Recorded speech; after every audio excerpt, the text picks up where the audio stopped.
Okay, welcome. For today's tutorial, we have Mike Müller. He's been using Python as his primary programming language since 1999.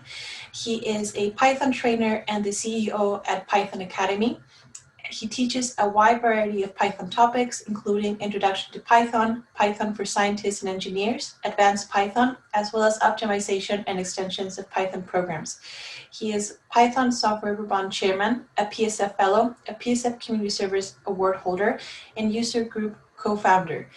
He chaired EuroSciPy 2008 and 2009, PyCon 2011 and 2012, and EuroPython 2014, and he is an organizer of PyCon. So Mike, I'll pass it over to you. Thank you very much for the introduction. So let's get started with our tutorial.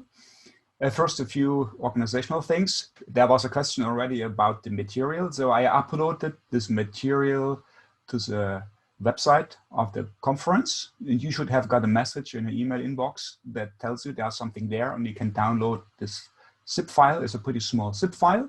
And this zip file, it's called functional. So you can see it right here, functional.zip.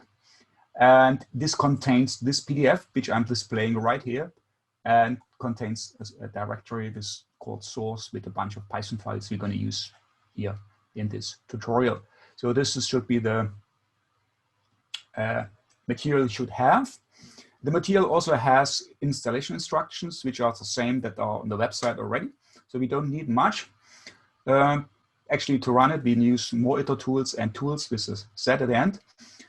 And we need something to program in Python. To you what to use. I'm going to use this JupyterLab. So if you know JupyterLab, you're welcome to use it. If not, you can use any kind of editor, any kind of system that you like. That's not any requirement. The JupyterLab is a very good teaching tool. That's why I use it. I use it for all my trainings, and I use it for this one also. I'm gonna, if you have any questions, you can use the chat. Type something there. You can also interrupt me if you don't interrupt me all the time. But if you have important questions, feel free to interrupt me. No problem. I want to interact a little bit. So because everything is so remote and I don't really see you, there's no, usually I teach this in a room. I still remember teaching in California, 120 people in the room. It's a bit different here now. And you can see at least that's a lot of people. And if anybody raises a hand, you might be able to see and answer questions. So you can do this. There will also be time at the end to answer questions. So this thing takes 2.5 hours, the whole tutorial. But afterwards, this room will be on. And if you feel like, and if you don't go to other tutorial and have anything else to do, you are free to stay. And we can, after this official tutorial, keep going for a while. Now also, if you like, it's up to you. And work on some additional topics. Because I have a lot of topics to cover, and this will be a pretty dense tutorial, there's still a lot of room to do more. Good. So now you know a little bit about me. I would like to know a little bit about you. So you please try to raise your hand. So my first question is about how long are you using Python? So maybe you can see if this works. Please raise your hand if you use Python a year or less than a year. So whatever you define as using, so it's up to you. Please raise your hand now so I see 2 hands, 3, so we are a year. Okay, 3. Okay, it's over, 4. So make up your mind, 5. So if you find the button to raise your hand. So we have 5 now. Good, please lower your hand. Please lower your hand again. Take your hand down. Probably there's a button to do this. And now everybody who has experience between 1 year and 5 years of Python, somewhere in this range.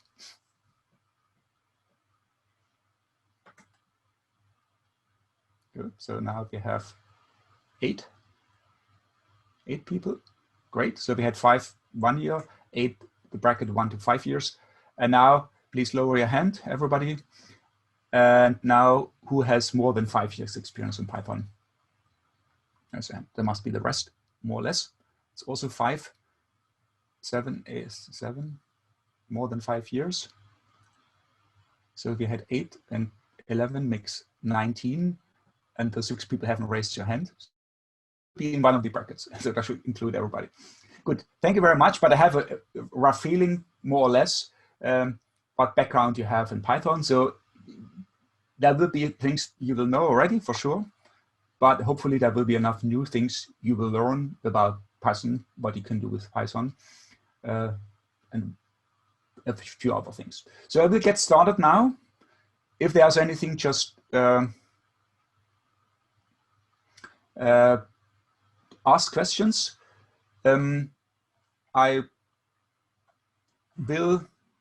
Laura will monitor the chat, and I can then, she might ask me important questions if there's anything, and she reads the chat, because I'm doing things and I might not be able to monitor the chat all the time. So this could be about the technical part. I'm going to dive in now. So please open the PDF. The PDF is about 60 pages, so it's pretty long and pretty comprehensive. And I will follow more or less this PDF here. That's what I wanted to do. You could pretty much read along in the PDF, and I will of course use examples and answer questions, and will go a little bit this direction or this direction, but mainly everything is in the PDF, and you should have everything. Good. I start with a small presentation, and I have slides here, but these slides are also inside the PDF. So this one, if you go to the PDF, yeah, and you go to this section, Functional Programming Basics, you will see all the text in the slides will be in the PDF. So you have everything, plus additional text in there, but I just go to the slides, so it's not so much. So first I will cover some basics about functional programming. So sometimes I'm looking over there because I have 2 screens, so don't be confused. And sometimes I look at the camera, or some people or something else. So that's why I'm looking not at you, but it's me. Actually, I usually look at you, but look, your pictures are there, your video, and my camera is here. Good. Let's dive into basics. By the way, I forgot something about timing. So we have 2.5 hours, which to my calculation is 150 minutes. Yeah. So we do 1 hour, 10 minutes. So it's like, depends where you are. And so if it's morning for you or afternoon or evening, here, we have 10 minutes break after 1 hour and 10. So I'm here in Germany, European time, like it's 5 in the afternoon for me. So I will 6:10 my time, I will have a break. Maybe somebody can calculate it, and break it down in other time zones, but after 1 hour, 10 minutes into the tutorial, we have 10 minutes break, and then after 10 minutes, we continue. And of course, we are strict with the breaks because we cannot just call you in from outside, from the refreshments. So we start sharp 10 minutes after the break. Good. Functional programming basics, finally, we get started with some content.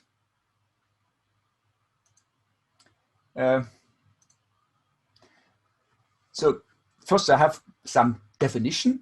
So sometimes it's good to know a little about terminology and definitions. And you have this programming paradigms. There are ways of how to program. And Wikipedia lists like 50 or so programming paradigms, for most of them never heard before. So obviously are not that common, but these are the most important ones and the most common ones. So you can have imperative programming, and that's what most programmers do actually, I would say. And this imperative programming breaks down into 2 main branches: procedural programming and object-oriented programming. So you're probably familiar with this. Procedural programming, you just write your functions and say, now I have step 1, step 2, and you call your procedures. Object-oriented programming, you use objects. So Python is pretty good with object-oriented programming. In Python, everything is an object. So I will repeat the sentence multiple times and will extend this: everything is an object, everything is a function to some degree, because functions are objects. This is the main thing here you will learn in one of the main things you will learn in this training. So this is a paradigm you probably know already, but here we want to look at declarative programming, which is a main group. And this declarative programming again has 3 subgroups, if you want, 3 sub-paradigms: functional, logic, and mathematical. And here we focus on the functional. Logic and mathematical programming are even rarer than functional programming. but we here want to focus on the functional part. And some people say it's not good to subdivide this program into styles, and we'll see if Python supports multiple paradigms, and there's no real fixed borders between these paradigms. There's kind of, you might call this like a list comprehension functional programming or not, but it doesn't really matter. In the end, Python is a very pragmatic language. You want to get something done. It doesn't really matter what you call it. But here I've gathered some features you might want to put in the group functional programming. You don't have to, but giving a name can be useful. Okay, so who uses this? So it's established. So Lisp came out in 1958, which is a programming language which is pretty functional. So it's not a new thing for sure, but it didn't really win that this imperative programming is way more widespread, but it's used in different places. Trading, algorithmic development in general, telecommunications are typically heavy users of functional programming, maybe others. What are the features? So these are the features, and actually I would like to cover most of these features, how they work in Python. And I have a list here. This list might not be complete. Yeah, there might be more features, but these are the features I think are the most important one, or the core ones, or whatever. Everything is a function. So this is a main sentence, the main rule of functional programming. You can treat everything as a function. In Python, this is going to work to some degree, because in Python, everything is an object and functions are objects. And when you go this way, then you can treat pretty much everything as a function if you wanted to. You want to have pure functions. So I will explain what pure functions are. Those are functions without side effects. It's a little bit problematic in Python. And if you want, you can always break pure functions, but you can still try to write pure functions, which can be very helpful. Then you want to use immutable data structures. So Python has lists and dictionaries, which are mutable. They are very nice, very useful. If you want to do real functional programming, you should use immutable data structures. This is also something that you cannot do to 100% in Python, but we don't need 100%. So very often writing a part of your program functional can be useful. And even if your program is object-oriented, you can still apply a few of those principles I want to cover here in object-oriented programming to make your programs better. So it is not a black and white thing, either functional or not, but you can, with a small degree, include more and more functional techniques in your programming. And if you like it, you keep it. If not, you don't use them. That's totally fine. Then you can preserve state and functions. Yeah, because state is something you don't have so much in functional programming, and use closures. We can have a look at closures. Recursion instead of loops, which is a bit problematic in Python because recursion is not very good in Python. So you want to use different techniques, but Python offers some other things. We look at iterators, generators, and those kind of things quickly, which kind of also remove some of the iteration into some other structures. Lazy evaluation. So compute something only when you need it. For instance, Haskell is a pure functional programming language, and everything is lazy there. And this can have advantages. Once you get used to it, it can be pretty useful to have this lazy way of programming. No global state. This is something you should do whatever, even if you use procedural or object-oriented programming. Try to avoid global state as much as possible. Sometimes it's difficult to do this, but there's usually always a better solution than using some global state. Yeah, I think there's always a different solution than using global state. So these are the main features, and that's what we're going to go through here in this tutorial. Advantages. So if you do it right and you apply it in the right way, then like the absence of the side effects. So you want to get rid of side effects. So functional programs just call it effects. Some of them side effects can make your programs more robust, and you can incorporate this technique actually in your, in quotes, normal programming. Doesn't have to be functional. And you trying to avoid side effects as much as possible typically makes your program more robust. Programs tend to be more modular. We will see we write a lot of very small, short functions. You'll see here along the way, in all the libraries we use, they have a lot of pretty short functions, and you compose your programs of many short functions to make bigger functions out of it. So function composition and these kind of things, it's important. And this is usually also good in other programming paradigms if you make your things smaller. A side effect is, in this case, a good side effect is better testability. If you have smaller units, then usually smaller units are easier to test. And also if you don't have side effects, also makes your test easier. So if you do kind of test-driven development, you can see naturally you will end up with a style that is closer to functional programming, yeah, to some degree. Very often it's a focus on algorithms. So if you have some data pipelines, if anybody uses pandas, so pandas uses some concepts called apply, group by. These are concepts that more or less come from functional programming. So I'm not saying this is functional programming. That's not. It doesn't really matter. These are some techniques that usually come to functional programming camp and you can use. Parallel programming is an important thing. Everything that goes in parallel, concurrent programming, which I don't want to go in there. This is a big topic in itself. And I teach a whole week course on this one. But when you program in a function style, very often parallelization becomes more or less natural, or which is maybe too much, but it's easier to do. Haskell, for instance, runs in parallel a lot of things, and you don't see it because once you go with all these rules, which sometimes a little bit restricting, you can also work in programming. Live updates. This is, for instance, Erlang.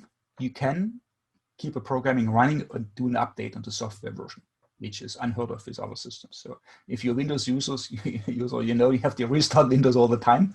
Everything you do, you have to keep restarting and restarting.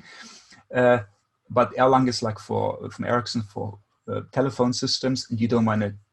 It has to be on. You cannot just say the telephone is off even for a few seconds. It has to be on all the time. So you can update running. And if you do all these techniques, no global state, no mutable data structures and so on, then it's possible to have this update at runtime. Good. Of course, there's no such thing as free lunch.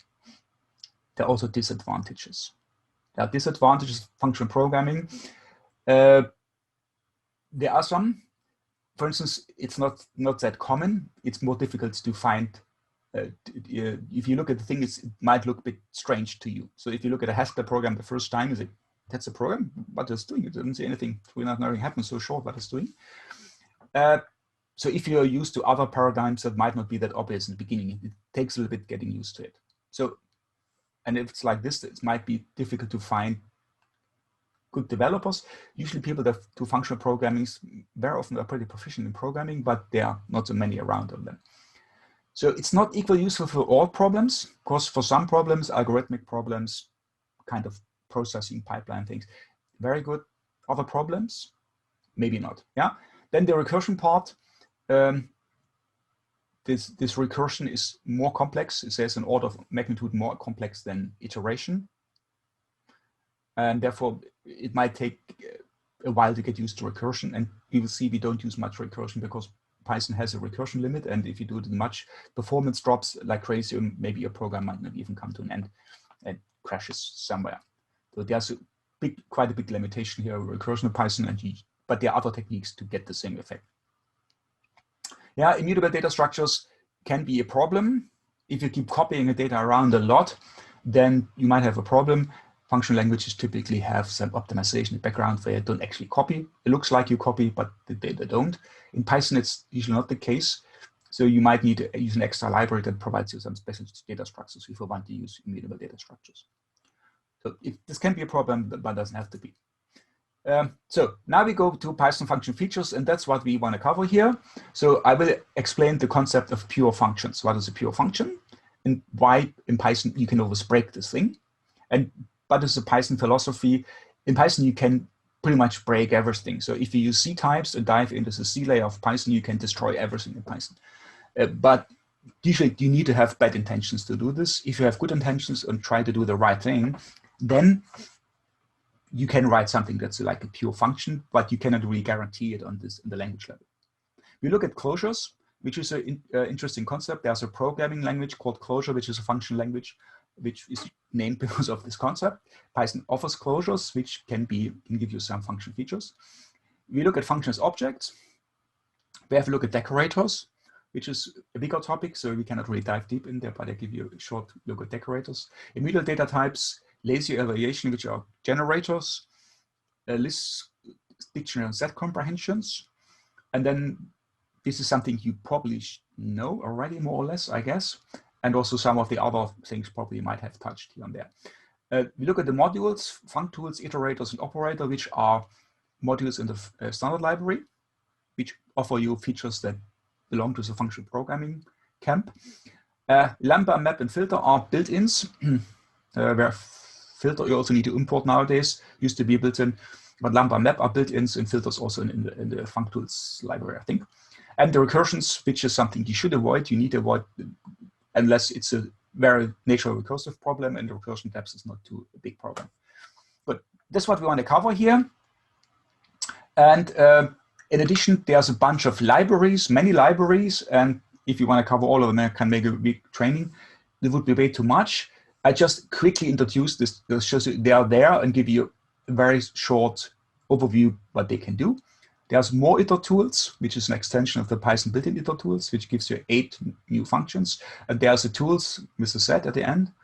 Iterators, functools, and okay, that's wrong. Iterators, functools, and Dictools. There should be Dictools. I need to correct this, sorry. Dictools. That's copy-paste mistake. SciTools, it's the same thing, but written in Python, which makes it much faster. We don't use it here because speed is not our concern here. And there's a bunch of others which belong in the same category, and there's a lot of duplication of functionality. Some of them have some additional ones. I haven't used all of them, I have to admit. But if you want, you can have a look and can see if you like any of the tools and like the philosophy. I just show the first two quickly. Good. This is our plan. And now we only have 2 hours to do all these. Let's go through. So I always start with an empty notebook, and I develop things. So you do have the chance to type along or just look. So whatever system you use, feel free to type along. So now would be the time. Any questions so far? Do you have any questions, remarks, anything in terms of content or organization or anything we can clean up before I get started into details? So feel free to open your mic and ask, or type into chat, or whatever your preferred method is. So is there silence? And I assume everything is clear, which is good. And I continue with pure functions. The concept of the pure function is pretty interesting. And if you want to use any kind of parallel programming with R, so then you will get into this concept of the pure function. Pure functions.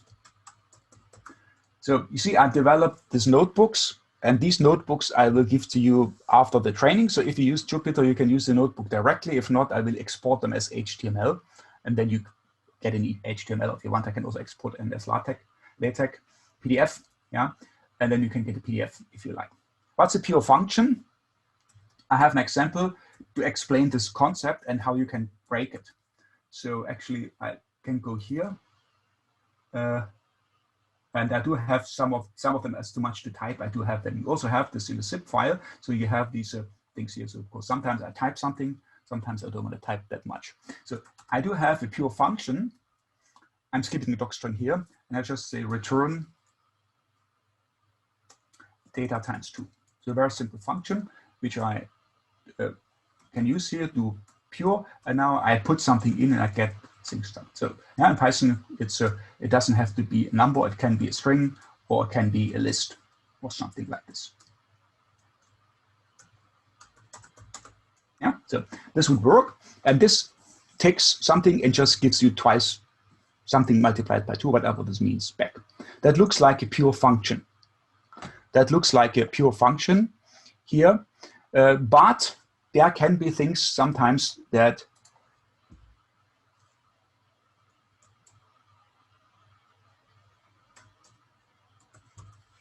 so I'm using percent. I'm using CD in the notebook, and I go this directory, and I can now load. So of course, the directory is different than mine. Load this bad list file here, so you can open it in your editor if you like. And when I load this one, I see now it looks like this. And now this is a bad list, which does something bad, which you should not do. So what I'm doing here, I inherit from list. Maybe you should use some user list, but it doesn't really matter for here. I use inherit from list. And I do have a global list. So I do have a global state, which is mutable. Not a very good idea. Yeah. So usually you use all capital letters for constants. When I modify a constant, which is an oxymoron in itself already. So this is a few bad things in here. So it has a name bad in it. So hopefully don't take an example for good code. And I just inherit from list, and I call super, and then I set my counter to 0. And then I use mul. So I override the operator mul. And the operator mul is called when I use this up here. Yeah, multiplication. And then I override it, and I return. I call super mul. So I use the super of the list. But in addition, I do these things. I change global state. So we can do this. And now, if you look at this, then you see how you can break it. So I look at my global list. Global list looks like this. And now I do my pure, where I think it's pure, and I throw in, I make an instance of do I make an instance of my bad list? I make a bad list instance. Yes, I make a bad list instance.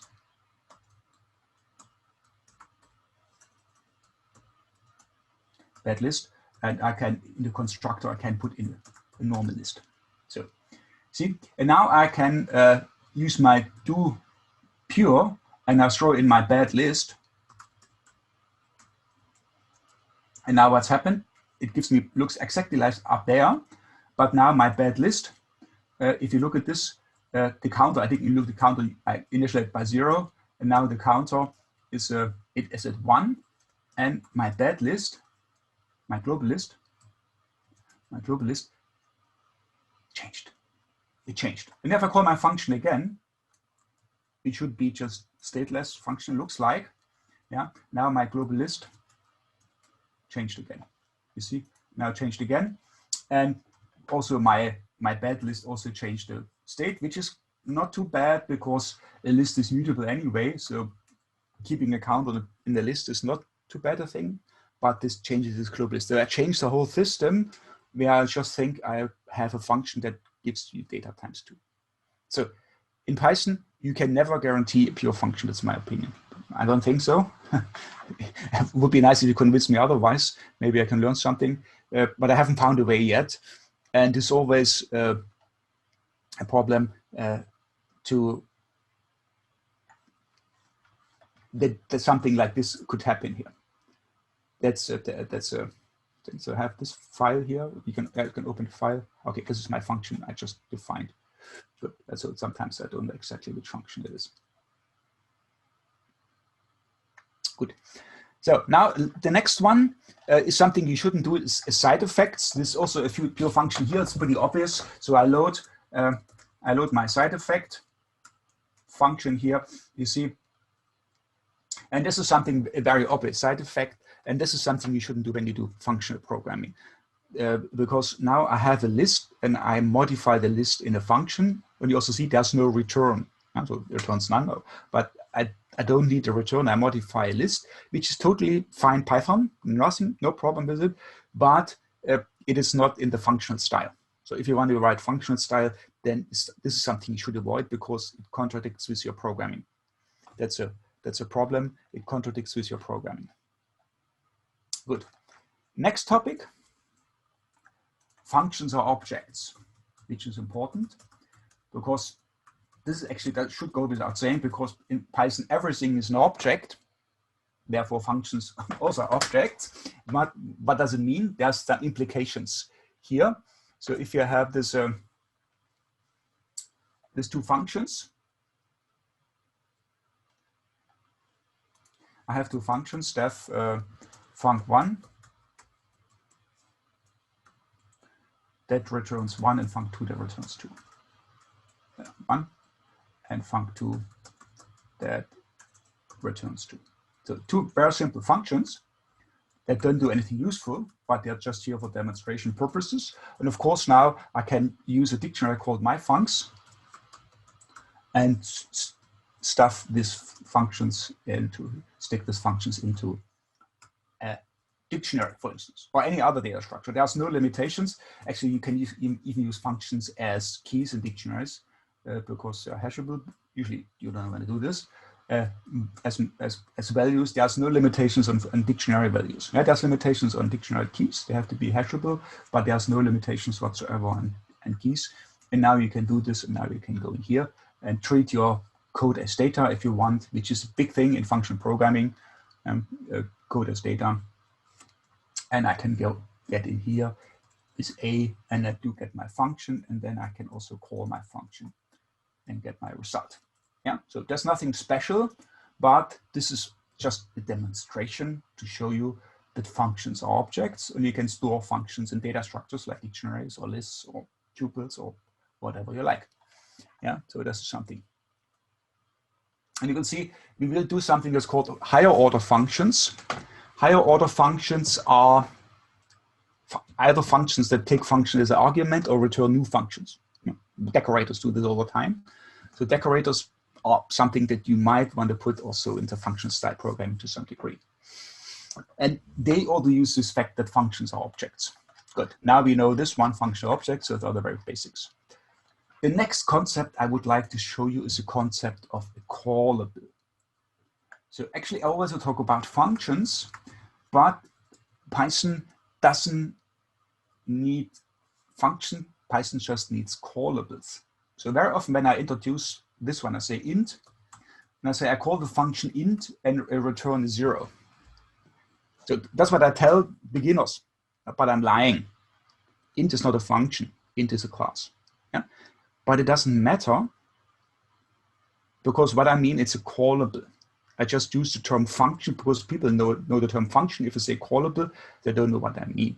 Yeah, so this is kind of, I'm not very accurate, but when you work with beginners, this is sometimes better not be very accurate because in this case, it doesn't matter because for practical purposes, it is the same because what you need to have this special method call. Yeah, so I hope you're familiar with this special method. So this is special method call, and when I call this one, this is what happens when I use this parentheses. When I use this parentheses, Python is calling this special method dunder. It's called the double underscore, dunder, double underscore call, double underscore. It's called dunder, not like thunder, but dunder. A dunder method is special method, and Python has a fixed link. This name is fixed or linked to this parentheses. And then you have a callable. And it doesn't really matter if it's a class, yeah, or if it is a function. This would be a built-in function in this case, or a function when I say type func1, one of the functions defined up there. And it doesn't matter because you just use func1 parentheses, you call your function, you get something back. And that's the concept of a callable, because Python doesn't care about the type. Usually it cares about the behavior. This is different to other languages. You might know this, hopefully already. Like statically typed languages, you have to provide the type, or if it's object-oriented, you have to provide in a super or subclass kind of thing. Hey, Mike, there's a question. Yeah. So the question is, will you be making the intro Jupyter notebook available after the workshop? Yes, you get everything. So everything I write here, you will get. So I will save the raw notebooks, and I also will export them in. So you see, I can export these things, and I will use whatever format you desire. So let me know what you want. So I can export them all of these formats. And I will give you for sure HTML and PDF. And if you want anything else, I can also export it in different formats. So if you want, you can send me an email. The PDF is my email or whatever way you have. And I can also export it in more formats if you feel like. But I think HTML and PDF should be fine, plus the original source code. I can also export it as an executable script, which is a Python script where everything that's not Python becomes comments. Yeah. Good. So this is important. We talk about callables. very often you say it's a function, which is fine. You say function, but you mean callable, and this is totally fine. If you want to be totally correct, you always should talk about a callable. So when you write documentation, you probably better write callable because it's correct. And you could write callable and then say for example a function. That might be the best way of doing it. The other callables, you can also make an instance callable and so on. This is something I can look later. The next concept is a closure. And again, I'm lazy to type, and I can just load closure here. So what's a closure? A closure is this thing. So in Python, you can define a function inside a function. That's no problem. That means, so you have two levels.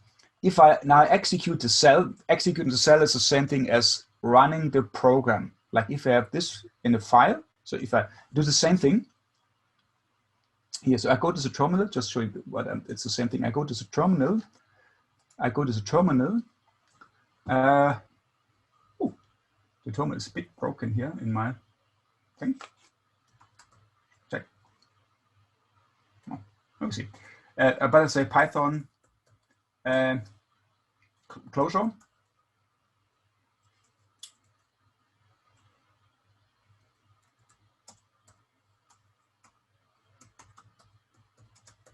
Closure.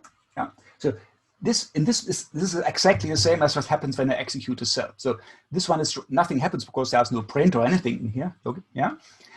But this happens here. So now I have the function outer is defined, but this function is not defined yet. This will be defined at runtime. So this happens at import time. If you want to, if I import the thing, it would be the import time or compilation time. So when I run it here, Python generates.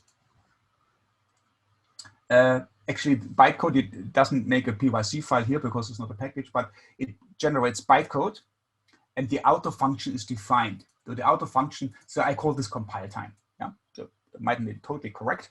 Some people call it import time, but let's call it compile time. The outer function exists, but the inner function doesn't exist yet.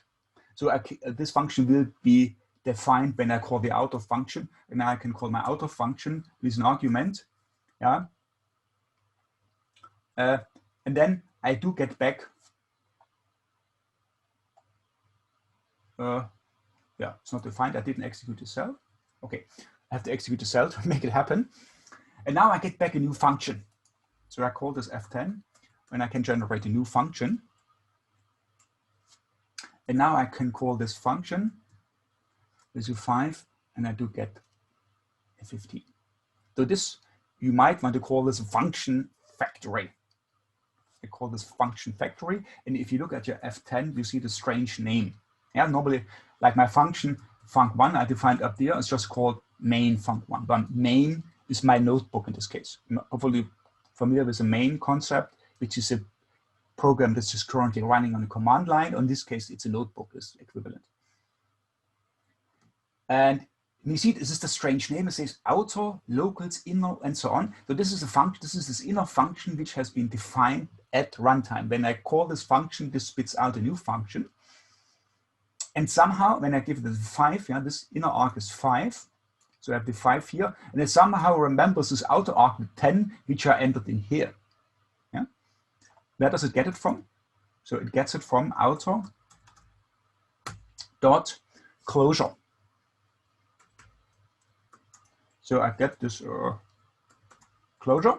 So this closure. Mike? Inner, F10, sorry. So would you be open to sharing the command you use to change directory into the source folder? Yeah, you can use just CD. CD, just normal CD. And then CD. relative path? Yeah, CD source. There so you go. say CD source.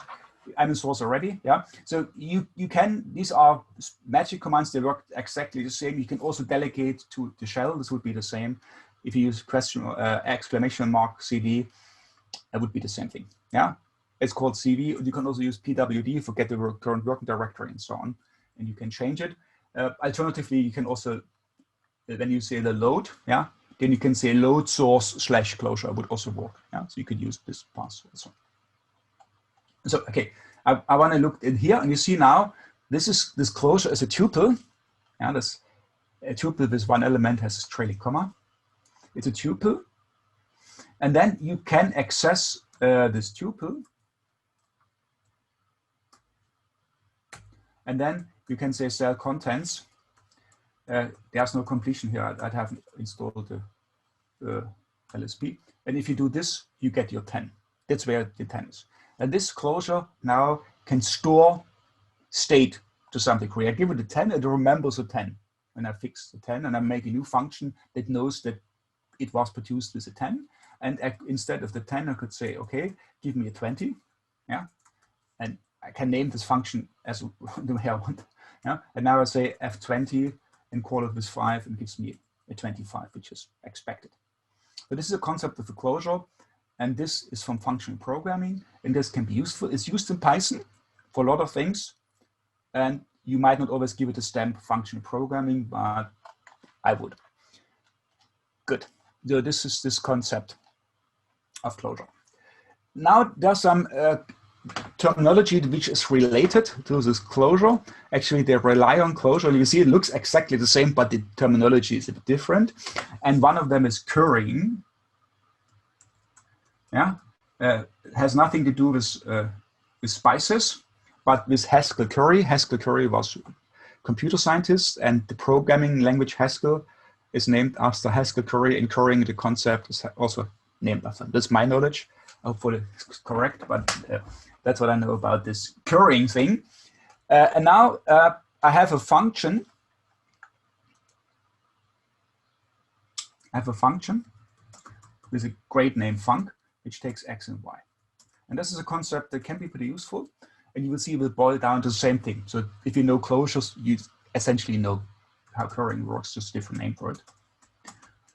You see, now I have this function, and now I have my currying function. So I can load my, actually, I don't want to type so much, I can load currying. Yeah, okay, now I have to define it.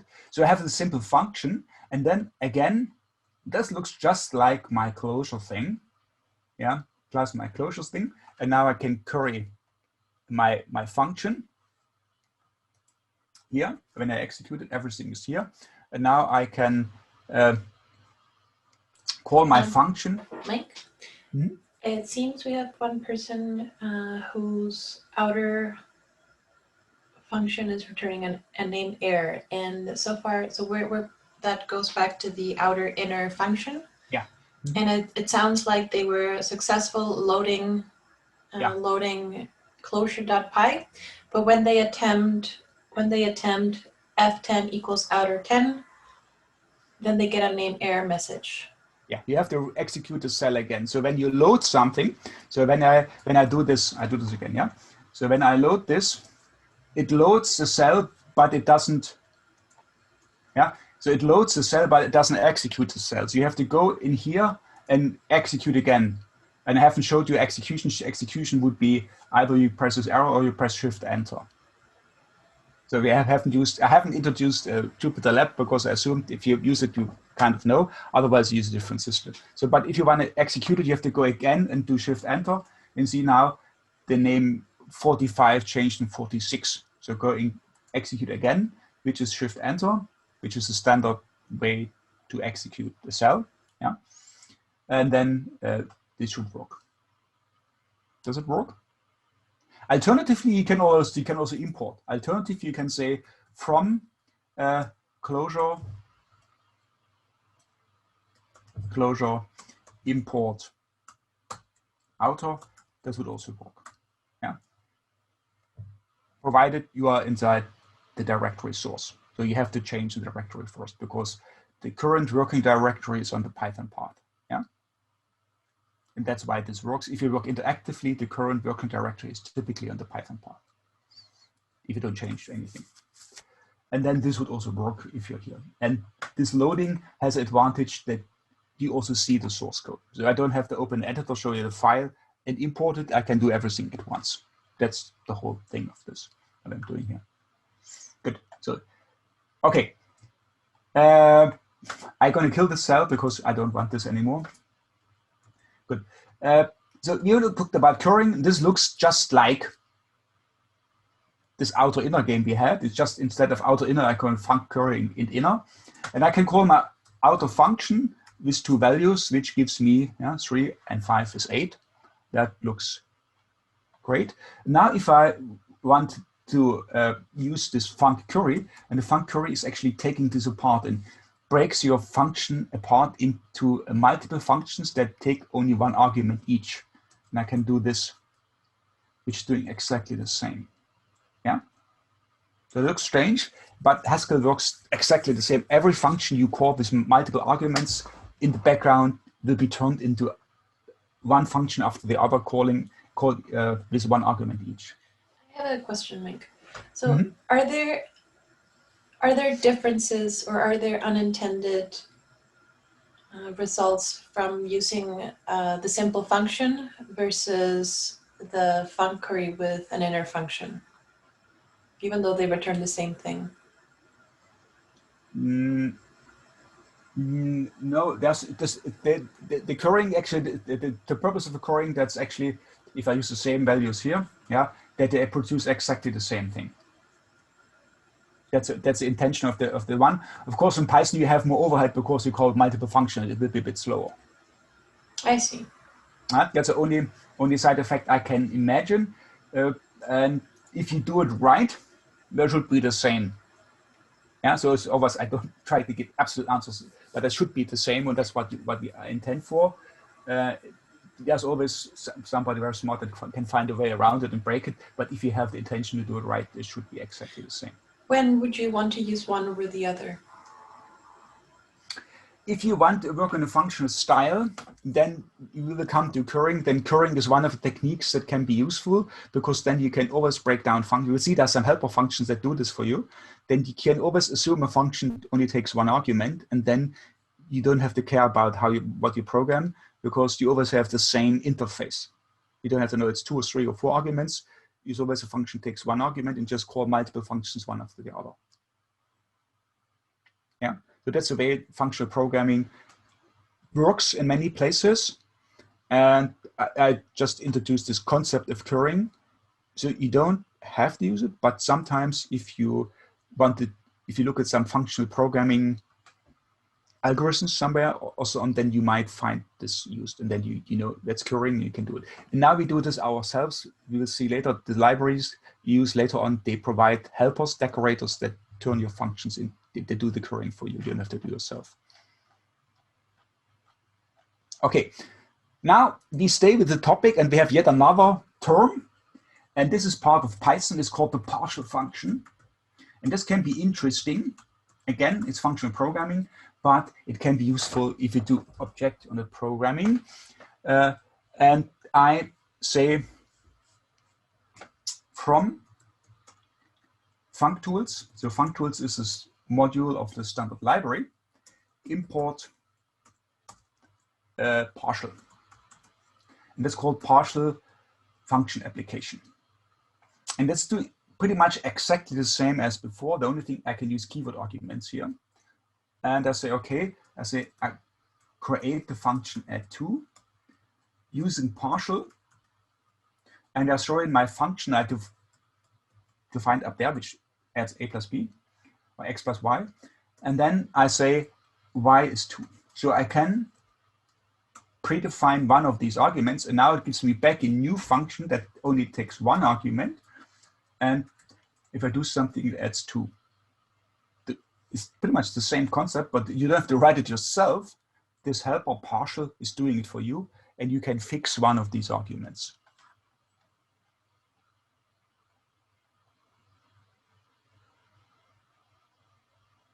Good. So there are some variations to it. Let's say I have this this func. Now I use the same name. That's okay. I can use the same name. A, comma B, comma C, which now has 3 arguments, and I just return A, comma B, comma C. Yeah. So, and I create a tuple here. I call my function now 1, 2, 3, which gives me this back. So, does not make a lot of sense in terms of functionality, but it makes sense in terms of explanation. So I can now create a function, partial function, using partial right in my func, and now I can do this positional. I just have the first argument, and now if I call my partial function, you will see my partial function. Now it's a partial function, but I need to call it and provide 2 arguments. See, now it goes position. I can provide position arguments, but I can also provide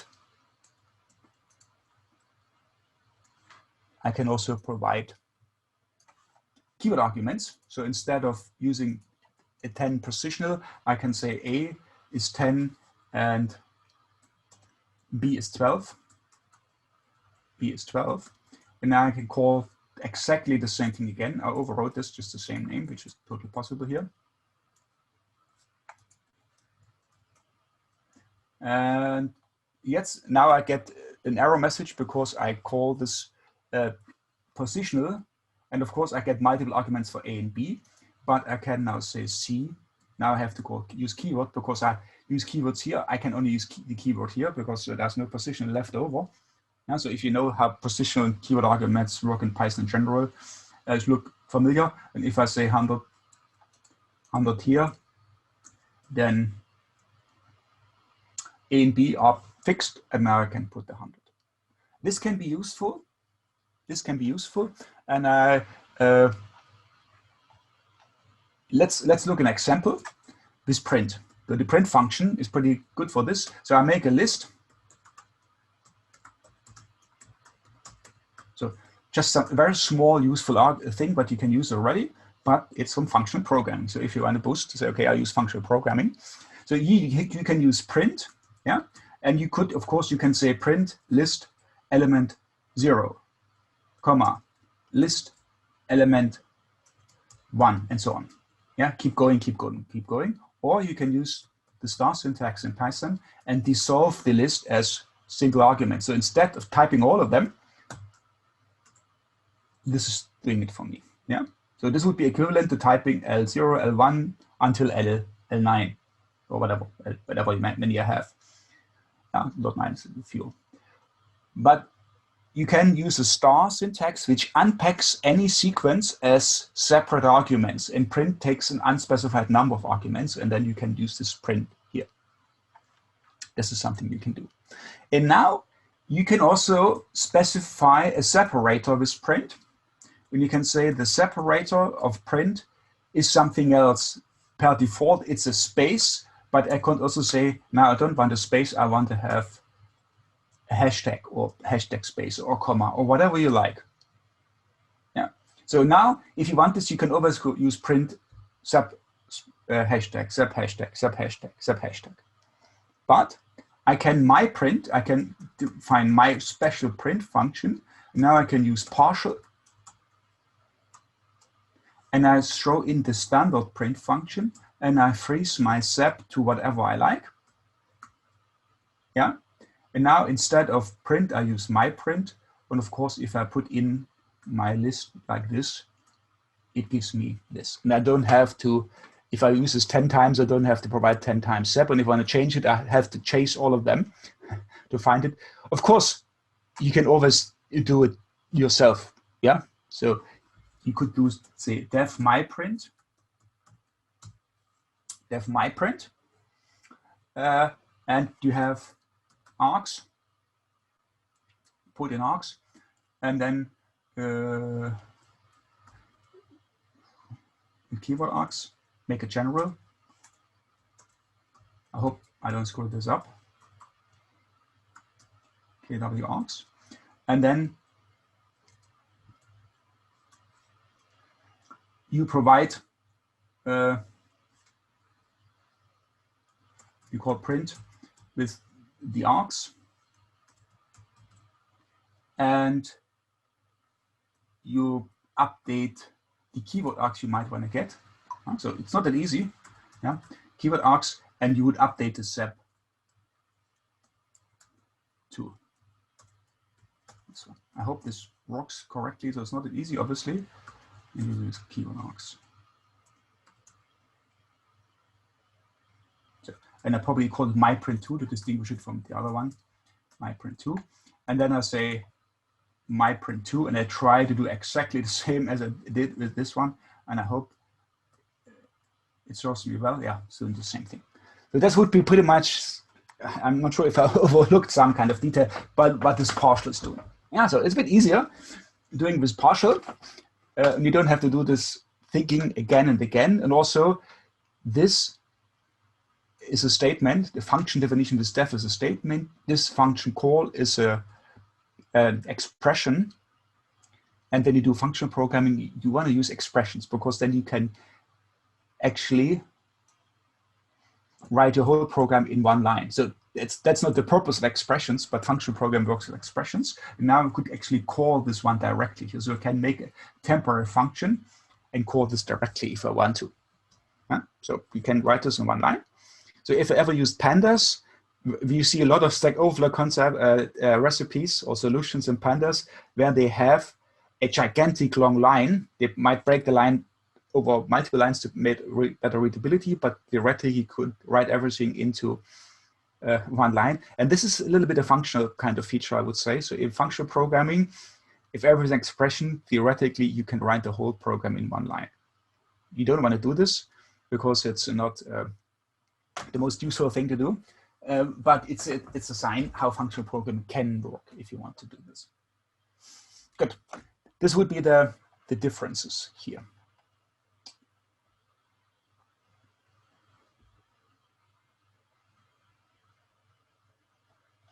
Okay, one thing is immutable side effects. So I have my list again. Oh, that's not my list. So the next topic, mutable side effects. Mutable default parameters. This is something that you should avoid in Python in general, but it belongs in this category here. So I want to show you this one, which is another small thing that belongs to the function programming camp to some degree. So I have my list still from up there defined, which is fine. And I have my function show. And I say x, and I just say print x. So, but there's nothing new. It doesn't do anything useful. And now I say show list. I could use, actually, you don't need show. I could use print again. So this one, scratch this one.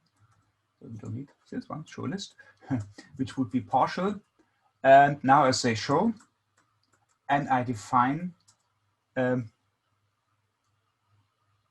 no, I need it. Actually, sorry, I need it. Because I need to use the name X. That's show, so redo it. Show takes X, so I want to use the name X and say print X. So that could do more, it's just an example function. And now I say show list,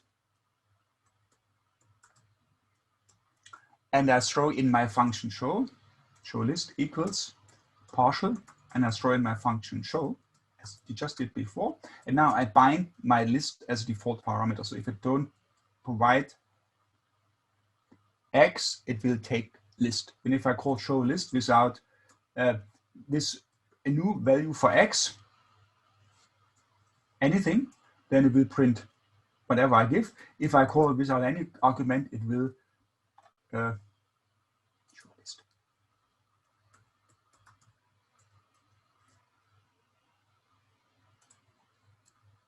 No, I cannot use it like this because it's only one I bounded already. So I remove the other one, so I cannot show this right. But now it shows my list. It shows my list, but if I modify my list, yeah, my list is different. Yeah, and now of course it should show my list. And if I say show list again,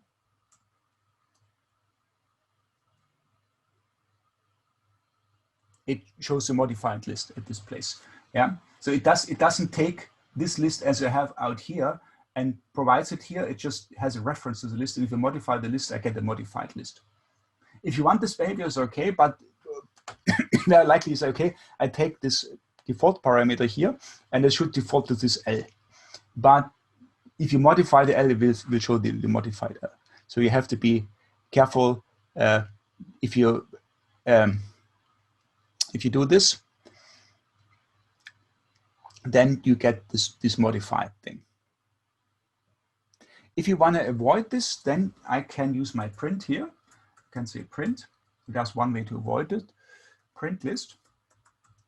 And this takes advantage of partial again and print. I use print directly here. And now I throw in my list and I take it apart. Yeah, so I feed it as separate arguments, and then I can set my sep, let's say 2 comma space. And now I can say print list, and I do get this list. And if I append something to my list, which modifies my list, and I use print list again, then it doesn't change anymore. Yeah, because now I don't feed the list, I feed the argument separately, and the list is gone. It doesn't exist anymore for this partially. I feed this. So you have to be careful. Yeah, and usually the biggest problems are there when you use mutable data structures. Mutable data structures don't go well with functional programming, and you have to be very careful when if you want to use functional style and want to take advantage of this functional programming things. When you have mutable data structures, then you might run into problems. So I have several techniques to convert mutable, immutable, and so on. They are not perfect. Yeah, a lot of things are not really perfect because Python is not a pure functional language. But nevertheless, you can take advantage of the functional advantages, hopefully, here. One last thing I would like to show you before the break is recursion, because that's something you should use very carefully. So I have this recursion, load recursion function here. And you see, this is two variations of the same thing. First is the traditional loop approach. Of course, you don't need this loop, it's just an example. Yeah. So you start with 0, and then I don't need the run variable, so I use underscore. Yeah. Underscore is a very common name. It's just a normal name in Python, but you should say, okay, I don't care about it. I repeat it n times and add 1. Of course, you don't need this.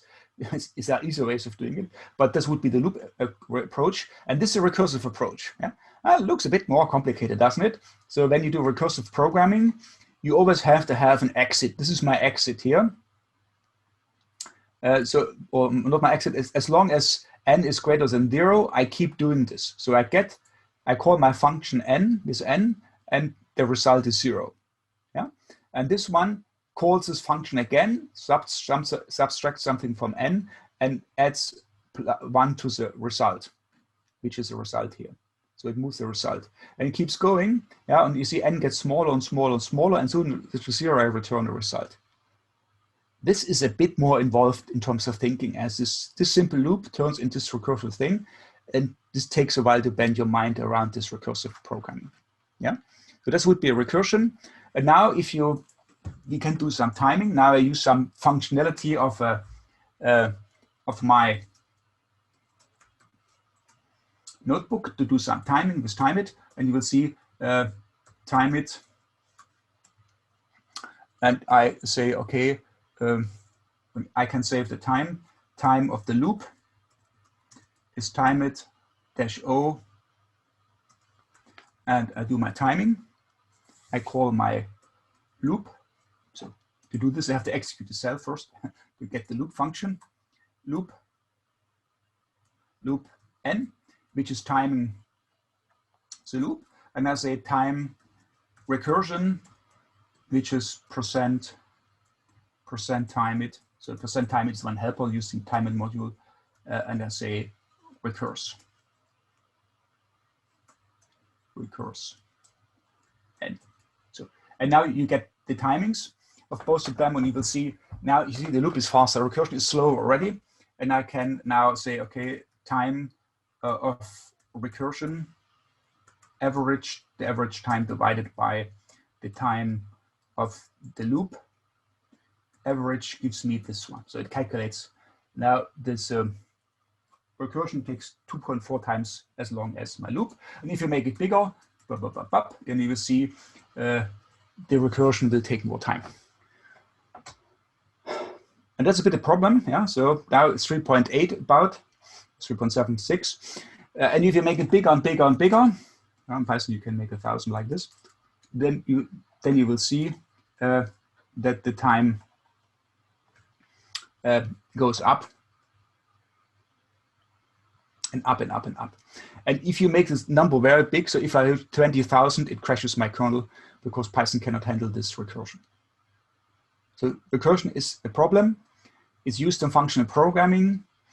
Yeah, because why use a simple solution when you can make a complex one? No, there might be some good reasons for it, but in Python, it's pretty problematic.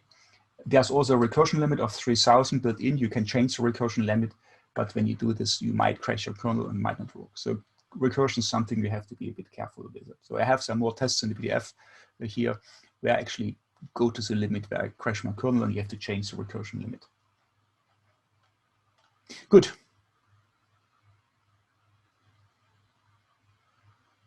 Any questions so far? It's 6:10, and I said we are strict on time, so I probably would do break now.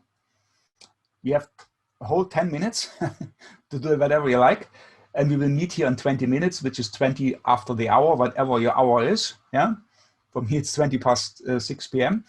And we will meet back here in 20 minutes, and then if you want, you can ask questions.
Okay, so we still have a few seconds to 20 past the hour. Maybe we wait a few seconds. So please raise your hand when you're back, that I see that somebody is there. Can you raise your hand when you're back already? Okay, I see hands coming up, 3 hands, 4 hands, and now it's 20 past. So please, when you just came in, raise your hand that I can see somebody's there. Okay, I see 8 hands and 1 thumb up, 10 hands. Oh, thumb up is very fine. So 10, 11. So when you just came in, please raise your hand just to make sure that somebody is there and I'm not talking to myself. 12. Okay, so maybe we have time for a few questions. It's just so on the chat here. So if I can manage all these windows, the chat window here, the chat window, a few things about this timing function, what the timing function is doing. So this is one of these, so I haven't covered, so I can make a whole tutorial about Jupyter Notebook or a bunch of them. And one of the power tools is time it. Time it, yeah. So you might be familiar with a module in a standard library with the same name, time it. And this %time it is so-called magic, IPython magic. So this goes back to IPython, which is the original version, IPython, and then they can pass IPython Notebook, Jupyter Notebook, JupyterLab. They're all incarnations of this thing, what we're using here. And time it is there for a while. And if you use a question mark, you get the help. And you see, this time it is actually using the built-in module time it, but makes usage much easier. So otherwise, you have to format a string and give it a namespace and do all kind of jazz. Here, it's just doing what you would expect to do, which is possible because you have a special command that's doing something special and you're interactive. And it takes a bunch of switches here. You can specify how many because it regulates the number of loops. So one run takes about a second and then repeats the whole time 7 times. Yeah, and gives you statistics, so the average and the standard deviation, the mean and the standard deviation here. And you can fiddle around with a lot of stuff. And one of the options is the O, which I used, lowercase o, it's not a 0. It means to return a time result object. So when I have this O, then in the end, I do get this time underscore loop or rec. And this is this time result object, which is an instance of this class time result, as you might expect. And this one has a bunch of interesting features. And one of them I used is the average, and the average is the time in seconds. And then I just can divide them. So I don't have to go there and divide this in my head and say it's approximately a factor of 2, which is easy here because they do use the same unit. If the time differences are bigger, then the unit switches. Yeah, there's microseconds to milliseconds and nanoseconds and whatever. And then you have to do this computation ahead, which can go wrong. Yeah? And also, this gives you a pretty good number, about 4. This is pretty hard. It's still okay, 4-ish. 8 and 32 is 4. Yeah, but if it's more complicated, this is faster. That's the whole thing behind here. And the time it is very good because it gives you a very nice tool for very quick timing things, and it can answer you, is it faster, is it slower, doesn't matter, whatever. Good, this was one of these one. And then somebody said I should upload my notebook. I will do this at the end, so don't worry, otherwise it would take me too much time. I would need to zip it and upload it and do stuff. That would take away a few minutes here from the work, but you will get everything I do here.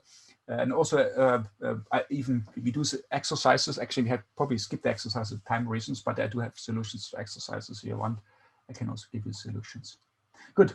This is recursion. So that's one thing it's a functional feature, but something you shouldn't use too much because it produces problems potentially. Whoops. Okay, next one is Lambda. So the Lambda function, and this is an optional feature in Python, and I still remember. So I use Python so long. I've started with Python 1.5.2, yeah, and then in Python, switch from Python 2 to Python 3. When they designed Python 3, there was a pretty hot discussion if Lambda should make it to Python 3 or should be removed from Python 3. It's still there. So Lambda is a way to define a function. So you can define a function without using def. Yeah, so you can always define your function with a def statement, which is a statement. With Lambda, you can define a function and can do something with this function. And this is usually used for something when you need a function to give it to some kind of a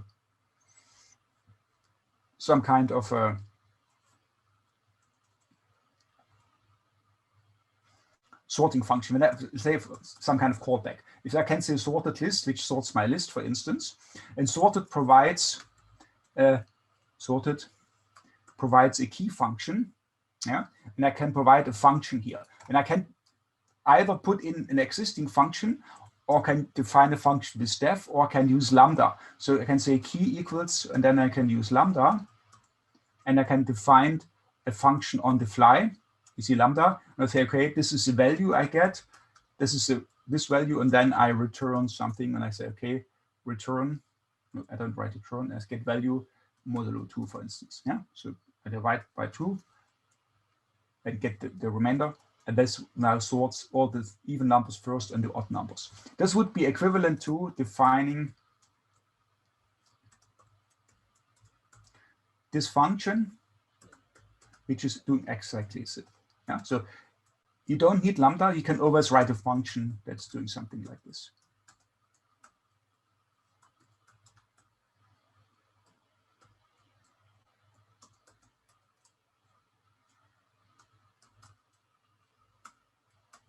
Yeah, you see, now has exactly the same effect. So these two cells, this function, defining this function here is the same, and using here is the same as doing it in one line. The advantage is you can do it in one line. You don't have to define a new function. The disadvantage, you always have to read the implementation of this function. Here, if you give it a good name, you don't need to read the whole thing. Yeah. Lambda in Python is very, very limited. You can only use expressions, and for instance, you cannot do a try except or anything, because try except is a statement, doesn't go into Lambda. If you want to use any kind of other operations, like append to a list, which is a mutating operations, it does make a lot of sense, because you probably want to return a list. So it's getting really difficult to do something more complex in here, and it's just fine for its own simple functions, and you don't need it. It's an optional feature. It's used in functional programming. Lambda calculus is the mathematical foundation of function programming, and that's why the name Lambda. And function programming languages, they use lambdas a lot. Like in Haskell, the backslash is, you don't have to write Lambda, you just use a backslash, which is supposed to be the Lambda. Good. This is something you can do here, and you can work with it. Good. These are basic features in Python. There's another feature which is called single dispatch. I think I jump over this one. I'm looking at the time, so we have so much to cover here.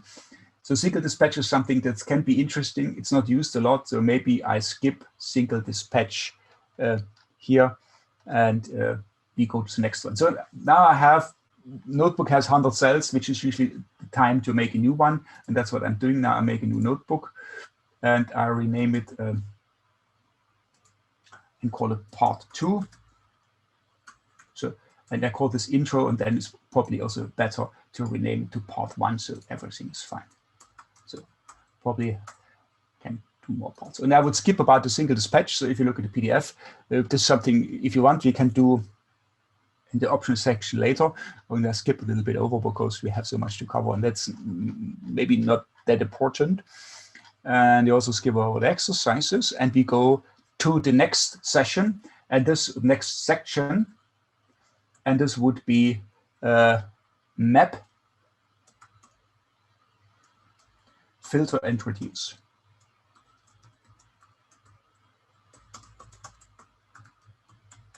So these are words from functional programming. You can use them in Python, filter, not filler. You can use them in Python. You will see there are some equivalents later on when we come to comprehensions. A lot of these things you do with map, and so you can do with list or set or dictionary comprehensions. But they are kind of more or less equivalent, especially if you combine them with generator expressions, which is a lazy version of it. I still want to introduce quickly, because those things will come here. And when you do parallel programming, you will find map, because a map is something that lends itself very well to parallel programming. And then you can use sometimes generators and sometimes map. And that's why it's good to know this connection. So again, I start with a list. And I like to make a list range 2 to 11, which is when you type it right, it also works. List range 2 to 11, we have our list. And now you can use map, and I can say map, and I can map the function float over my list. And this gives me back a map object. So if I want to do something useful with this thing, I can either hand it to another function or give it a name, so I can do something. And this map actually is an iterator. So whenever you can use a next, then something is an iterator. We will come to iterators soon. So iterators, there's two words that are very similar: iterable and iterator. Iterable is a bigger group. Lists, dictionaries, sets, many other objects are iterable. Range objects are iterable, but they're not iterators. Iterators are special iterable objects. And the easy thing is if you can use next, it's an iterator. We'll look at these iterators later on a little bit more. And now you could use this one and convert it into a list and can materialize it. This thing is lazy, as our generator expressions we will look at later. This is lazy. And this is a big feature because you don't have to produce these numbers yet, but you also, this map already has a rule how to produce these numbers. So turning my integers into floats. And this is lazy programming. So everything that needs to be done is written down, but nothing has to be done yet. That's lazy programming. And Haskell is lazy all over the place. Everything in Haskell is lazy unless you really ask for a value, and then things get materialized. And here, when I say list, I ask for it and turn it into a list. And this principle is, a lot of places in Python has this principle. Map is one of them. Other built-in functions also return iterators. Zip returns an iterator. When you open a file object with open, you get back an iterator. Enumerate gives you an iterator, and maybe a bunch more. Good. Now you have an iterator, and you can look at the iterator. Good. This would be map, and you map this function over here. And this would be equivalent to our comprehensions. I have a whole section about comprehensions, but they kind of merge a little bit together. Say float x for x in list. Yeah, this gives you back a new list which looks exactly the same. So this is equivalent to this. If you don't want to have the list, if you want to have it lazy, then you just replace the square brackets into normal parentheses, and you do get a generator object, which generators are, for our purpose, let's say generators and iterators have the same interface. They use the same thing. You can use next on it, and it works exactly the same. Generators can do a bit more, but for our purposes, it's not of interest. Let's say generators and iterators behave the same. Would be good enough for now. So, and this is something you probably have used already. Maybe at least some of you have used this in Python, but the name list comprehensions comes from Haskell, which is a pure function language. Maybe the concept itself is even older, but Haskell, I think Haskell is older than Python in '87 or so. So it's been around for a while, pretty academic language. a lot of academic papers written about Haskell. It's a pure function language, can be pretty interesting for a lot of things, and it's always a good thing if you want to know how pure function a program looks like. And they have it, they introduced it in Python 2.2 or something. So list comprehensions on Python for a while, and then they generalized it to this lazy version generator expressions. So I have another section about it. If you want, we can go a bit more detail what they do, but they are pretty much equivalent. Map is still there because map is a function. And when you want to stay in the function style, sometimes you want to turn everything into function. And Python offers you a few things. The next one, the operator module, is one of them that can help you to turn a lot of native Python syntax into functions. And you can express everything as functions. And if you want to do it pure in function, and you want to go with a style, which can be useful at times, then you might want to use map. You don't have to, you can use expressions. The next one is filter. So I put them all together without. So the filter one is, let's say I define a function. This is also a candidate for Lambda, but do it with a function first. And I say, okay, return x greater 5. Yeah, this returns true or false, depending on the value of x, assuming that x is comparable with a number 5. You can compare it as any number can be compared. You can compare a string, obviously. And now I can say filter, and I throw in, and the filter is there. Yeah, filters there, reduce has to be imported. And then I throw in my function greater 5 and my list, and now I get back a new list, which filters only the functions 5. And as I said, if you remove the list, you get the lazy version, exactly the same, also an iterator. And instead of this one, I could use my Lambda, yeah,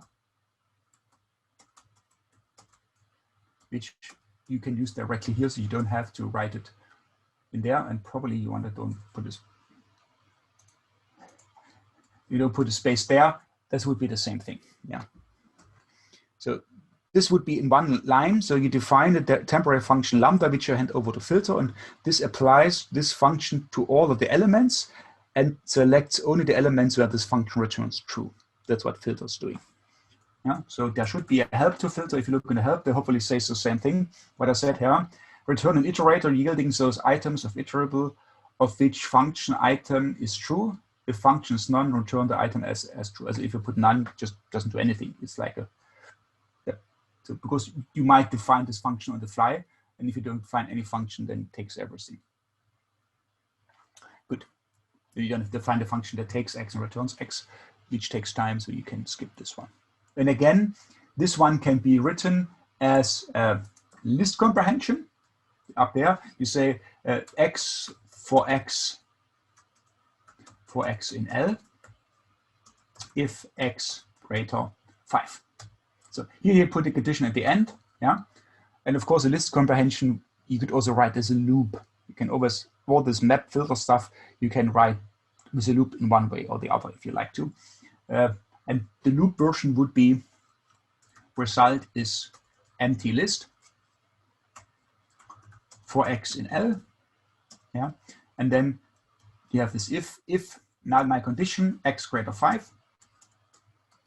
Then if this condition is met, I do append my x, and then eventually my result should be the same. Yeah. Good. This is the loop version. This is a list comprehension version. This is functional already, and this is a filter function version, which fits more on this function paradigm. So many ways of doing it. Yeah, so far there should be one obvious way of doing it in Python. There's many ways, and which one is obvious depends on your perspective, what you think is obvious and what you like. So when you try widen your perspective, you're able to find some more ways to do it. This would be one. Another now, last one is actually reduce. And reduce is different. The reduce has to be imported. In Python 2, it was built in.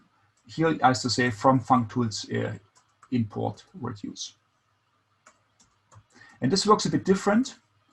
Reduce. So if you use NumPy or something, NumPy ufuncs, they do usually have a reduce if they're suitable for this.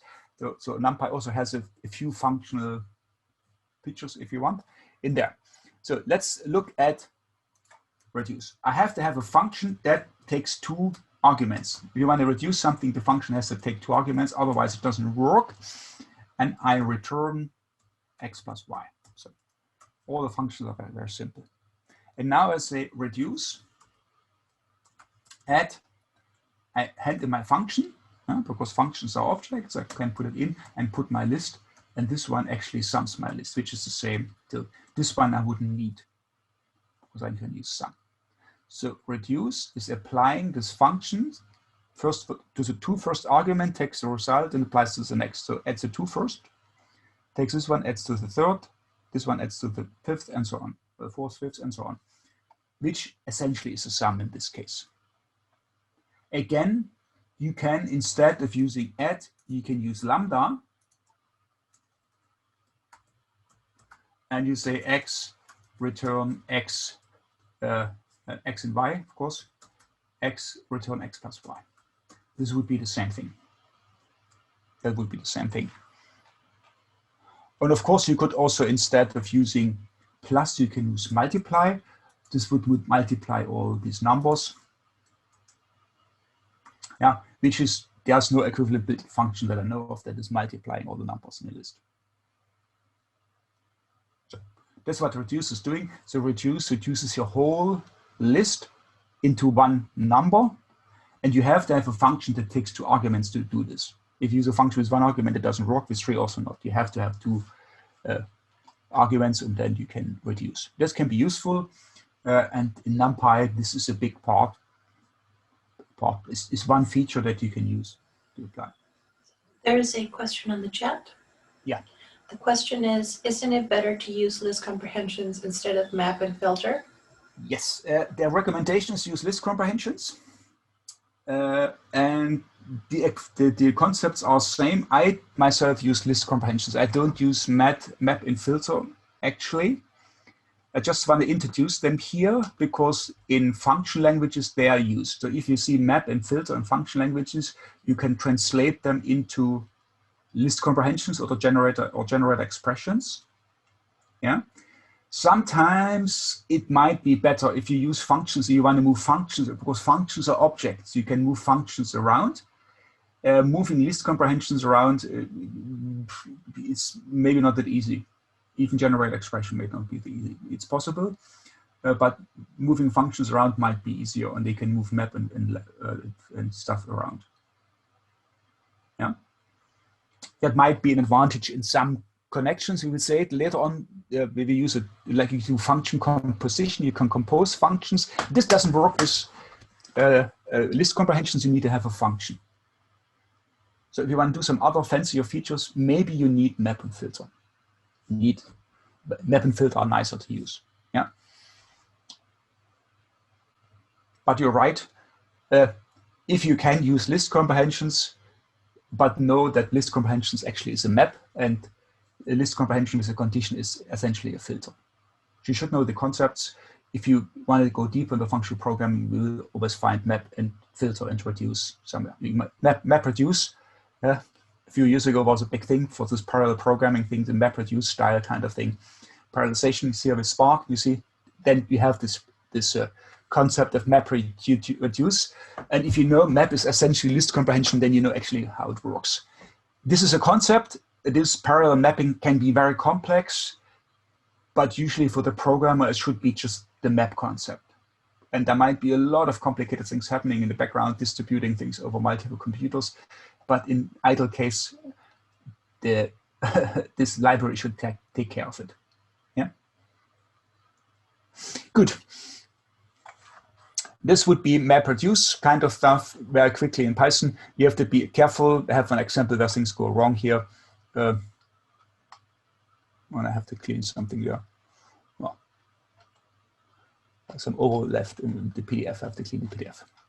Good. Along the same lines, now we stay here, and now we look at the operator module.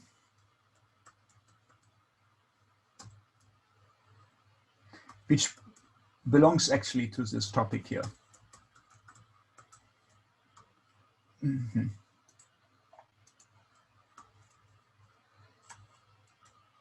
Module operator.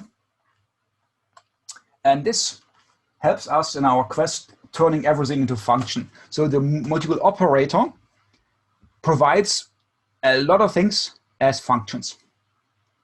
A lot of things as functions. And since filter takes a function, you can use a lot of these operator guys here in functions. So I can import operator. Yeah, and now I can look at operator and you see what's in there. And you see there's a lot of functions in the operator module. Add, concat, contains, and so on and so on and so on. And they're all functions. And you can achieve exactly the same thing with other syntax elements in Python, but here they come as functions. And as this one, you can provide them to map and filter and reduce and whatever. So this kind of completes this. So if you want to get deeper in, the operator module is very helpful. It's usually not that difficult to write this function yourself. They are not that big, but you don't have to write them. And added bonus is you don't have to document them. If you write something yourself, you have to give the user notice what you did. If you use the operator module, it's standard library. There's nothing to document. Read the Python manuals in there. Yeah, that's a big advantage. Yeah. So I have this like the add. Yeah, the add function here takes A and B and returns this one. This is the built-in function. And so I don't have to provide the add function. It's there already. Yeah, the add function, for instance. Yeah, the contains function is also interesting. This would be an element in object. Element in object. So instead of saying 3 in list, I can say operator contains as B and A. So I have to say contains L3. This would be the same thing. This would be equivalent. So because this is Python syntax, this is not an object. I cannot move the in around. The in is a keyword in Python, and I cannot store it. Yeah. This one is something you can store built-in functions like sum. Yeah, sum is a built-in function. Also looks green here, but not bold. And all the kinds that are bold are Python syntax keywords. Yeah, Python keywords. Those guys. Yeah. So if you want, you have a keyword list. These are Python keywords, and these ones you cannot touch. You cannot do anything. You can only type them in. You have to literally type them in. But here, this is an object. You can move objects around, which enables you a lot of dynamic things which you cannot do with the int that easily. Yeah. And now this operator module provides you a lot of things. And I have an example here in the PDF where I provide a pocket calculator with plus, minus, and so on, which can be useful. But there's a bunch of other of these built-in functions. So let's skip this one and look at some of these operators. I give you some examples of the operators. So one of them would be logical. Yeah, this would be greater than, and this would be this. Yeah, so if you program this old Fortran didn't have this very old one. They didn't have this one. You had to write greater than, with some dots around it, but you had to write this one, greater than, and there are 6 of them, yeah? Greater than, less equal, greater equal, and so on. And all these logical operators are there as functions, which can be useful at this place because it would be easier to swap this out. This function, you would be a dictionary and you can select this one, yeah? This could be useful. You also have the operator is if you want to check if something is operator is. So you can check if something is some other object. Yeah, L is not X, so this would be L is X. Yeah, these kind of things are logical, can be in there. There can be bools. You can have truthiness. You can ask for the truth if something is true or not. So instead of bool, you can say truth, and then it gives you all numbers 0 are false, numbers different from 0 are true, and everything empty is false, and everything that's not empty is false. That's true. Yeah. So this is the same thing as using bool actually. So you can use bool. So there's a bunch of these things that can be useful.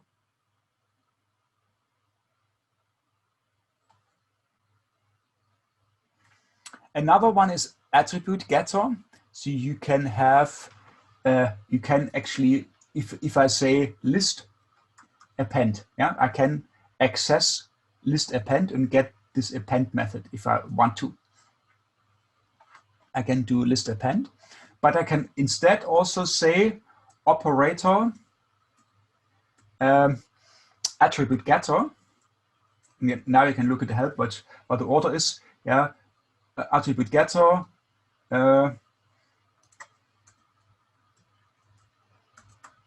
append, which gives me back a new function, which I give the name A. Now I can say A, and now gives me the help. Yeah, here when I have to throw in my L, and I should get back this one. Yeah, so L.append, instead of using this append, I can turn it into a function, and that produces function. This gives me back a function actually doing this one. That can be useful for sorting also, if you want to sort with some attribute or so. This can be a useful function for all kind of stuff. Yeah? If you want to sort by something, by some attribute, you can provide attribute at a getter as a key to the sorted function, for instance. So a bunch of interesting things are in here, and you can use them together with the operator module. Again, this is one tool that helps you to turn everything into a function. And functional programming would mean everything is a function. And this can be useful for certain types of tasks in Python. Of course, using the in operator looks nicer, but sometimes it can be nicer to use a function than to use a contains.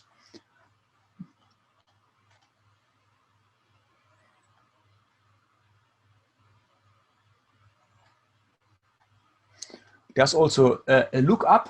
There's an attribute getter. There's also item getter. So I can say, let's try this. Item 3. See if I get this operator, item getter, same principle, 3. Yeah, and now I can say item getter 3 on my list, which would be the same thing as using square brackets. Exactly the same thing, yeah. Attribute getter is this dot thing. Square bracket used for indexing, you can do with item getter, and you should actually be able to do a slice. See if I can get this working. So 3 to 5. I don't know. So it's a slice. You can put in a slice object, and I hope this works. Slice object 3, 5. And now I throw this thing I3, 5, which, no, this is the way to do it, which would be equivalent to saying list 3 to 5. Yeah, so that means pretty much every piece of syntax that Python offers with square brackets and dots and all kind of stuff, contains and greater signs, can be turned into a function which this operator module has. Should be pretty much everything. You can always write these things yourself, but why bother? It's there already, and usually it's better because it takes care of corner cases you might forget. Yeah. So then you can turn everything into a function, and that can be useful. So you can go on and on and on. Here the operator module that provides you a lot of stuff. So now imagine you would have a lot of time. We'll do exercises. So I encourage you to do the exercises. Again, I do have a solution document, and you can do the exercises and later look at the solutions where I explain this in detail. Another PDF where I write some text and explain what I'm doing and give you solutions. Good. This would be something from the standard library. Okay, now I have a short thing into comprehensions. We covered this already, so that's why I make it pretty short. And I just want to give you, extend this comprehension concept a little bit. So comprehensions are these guys, yeah. They have my list, and I say, okay, I can say x plus 10 for x in L. This is something you can do. And you can also do nested comprehensions. So you can have multiple for loops in there, which is kind of really difficult sometimes to understand. And you can have a condition at the end. Yeah, so you can have a condition at the end, which would be the filter equivalent. So we had this already. If x greater 6, which would reduce my list. These are list comprehensions. Starting with Python 2.7, I think, 2.7, they took this concept of list comprehensions further and say, okay, when you do list comprehensions, you can also do set comprehensions, which is very simple. You just replace this one with curly braces, and you get a set. So instead of writing set and throwing into list comprehension, you can use the curly braces directly.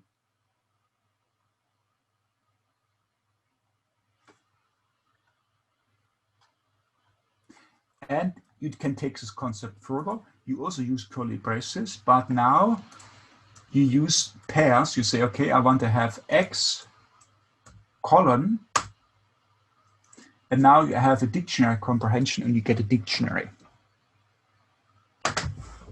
And this would be equivalent to saying dict and putting this here in.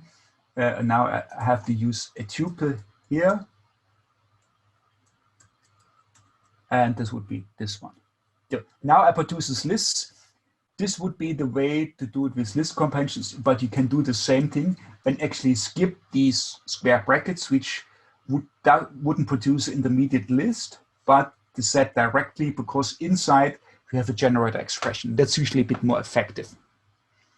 So theoretically, you wouldn't need list comprehensions or set comprehensions or anything. So because you could also say list and throw this in, and you can skip the, so this one is too much.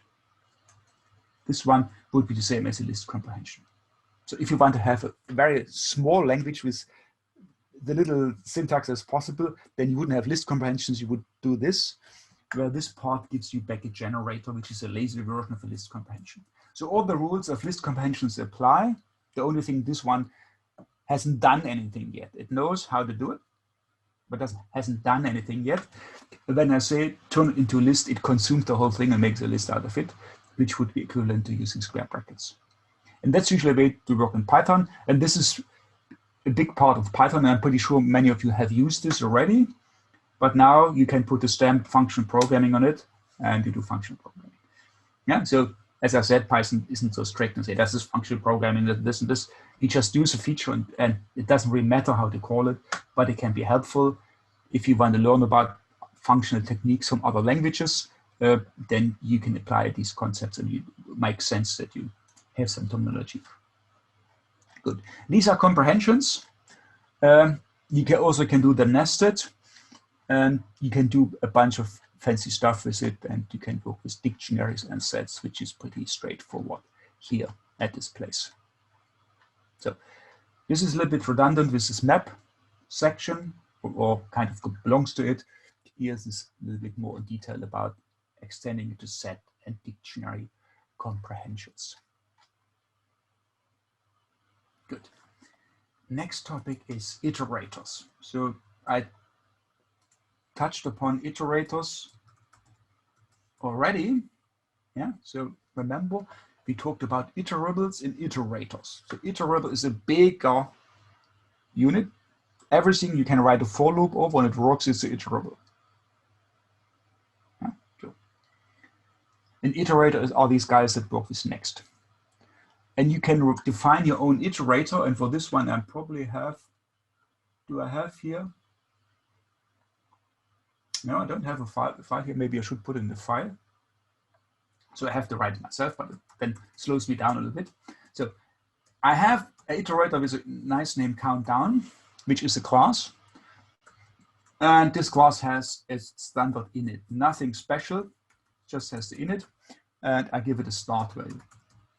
And then I do set, I do what you should do. I say, okay, my counter is self.counter.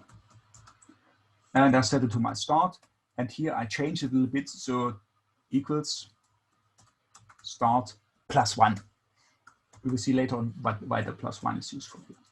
And then I add two special methods. So this is a very typical principle in Python. If you add special methods to a class, you might change the functionality of the class. Like you can make context management with end and exit, and you can make descriptors with set and get, and so on. And here I add this next. I add the next, and I throw in myself.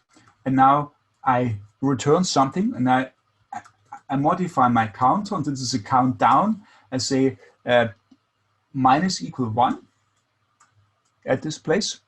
And then I say if self.counter is less, so I'm be careful just in case something goes wrong, less equal 1 and it equals 0, then I do raise a stop iteration exception. Yeah. And this is one of the few exceptions that doesn't have the word error in it. Yeah? Otherwise, everything, syntax error, indentation error, whatever.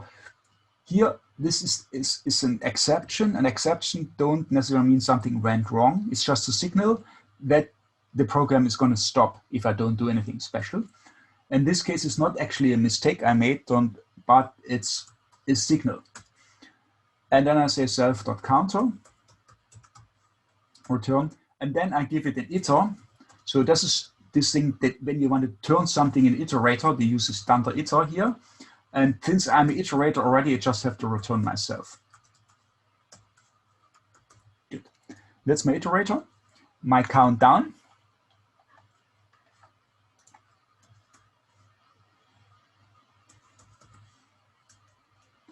Countdown. Wait, have to be, so it should be fine. Countdown. 5. And now I can do something with my iterator. Since the iterator can iterate over 4x in CD, print x, and I can iterate over it. That's what you know. So an iterator is interesting. If you do the same thing again, nothing happens because my iterator is exhausted. An iterator is a one-time thing. My iterator is exhausted.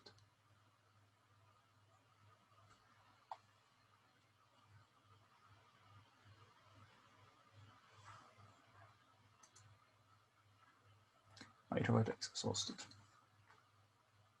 So if I want to do something useful, I make a new instance, and you can also turn this iterator into a list. Just like general expression, it's the same thing. And here the same thing applies. If I do this now, it gives me an empty list. You can also do single steps, and now there is where our next comes into play. I say next CD and do a single step. Yeah, and I can do the next and do the CD, and I can now consume the rest with list, which converts the rest to a list. And now if I try next again, the next means go to the next element, but there's none. That's what it gives me a stop iteration exception. I could have wrote a message, nothing there, but it's fine. So it's a stop iteration exception signaling the thing is gone. So if I want to do it conceptually, the for loop is essentially doing this. It says while true, conceptually, so don't do this, but just show you. Try, print, next, CD, except, stop iteration, break. Okay, this is what the for loop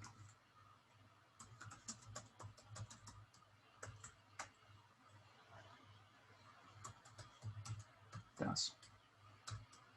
Yeah, so my cell 71 and 72 are equivalent. This is what you should use. That's what it's good for. Yeah, it turns this while loop into a for loop, and for loops are usually much easier to handle. And here you go over this iterator, and it's doing conceptually this. It tries to get the next element. If it works, it gives you the next element. Otherwise, it breaks this loop without an exception. And these are iterators, and they are very useful because, again, they belong, you can get the stamp lazy programming. You have a recipe what to do, but you haven't done it yet. And this can be very useful. Yeah.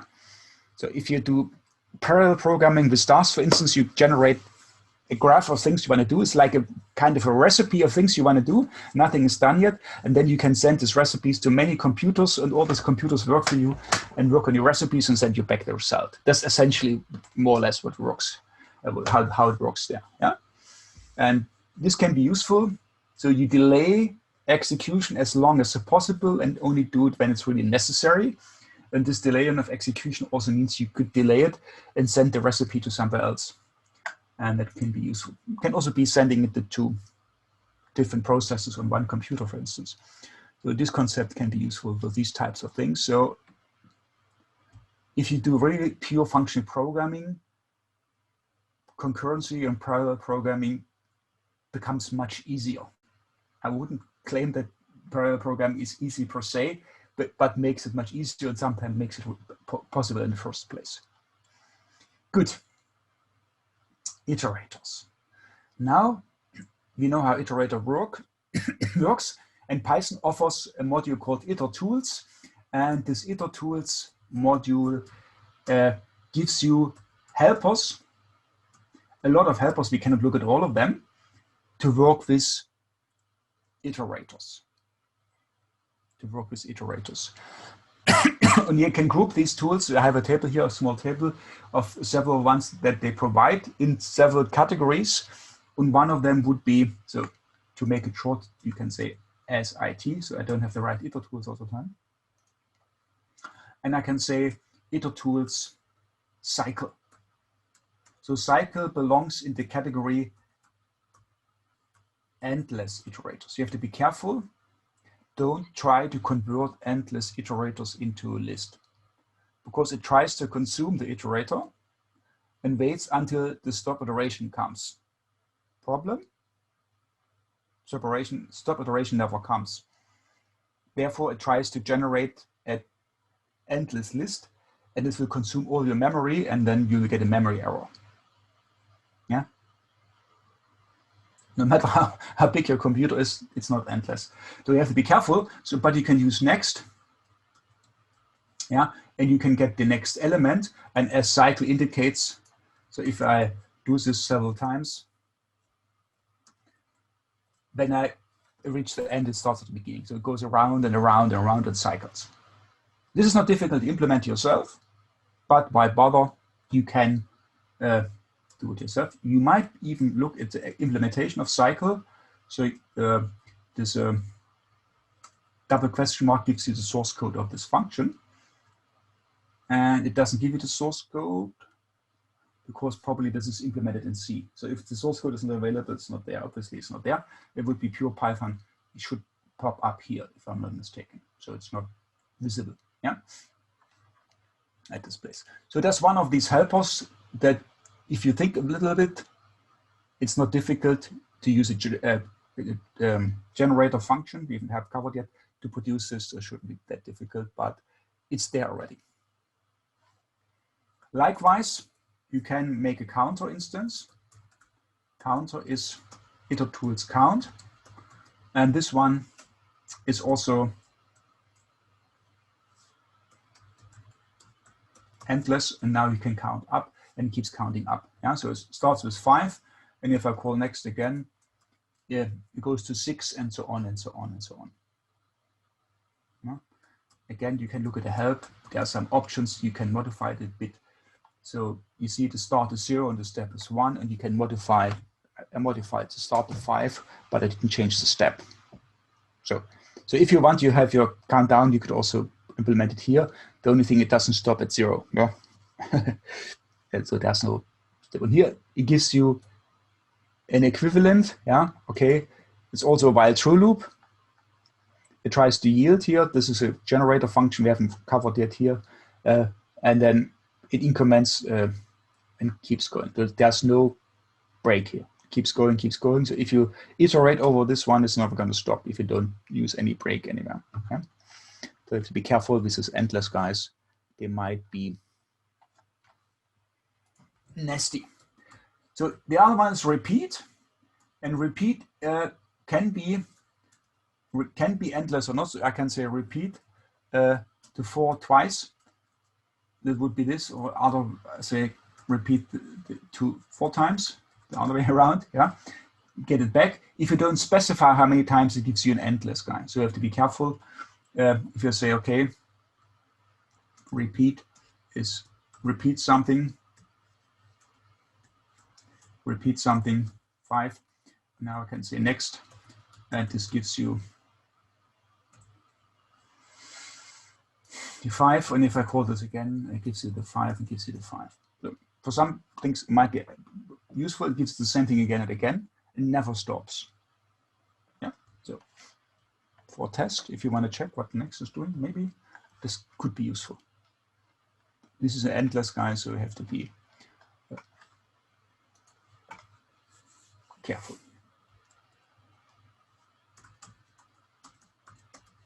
So another one that's very interesting for the daily use.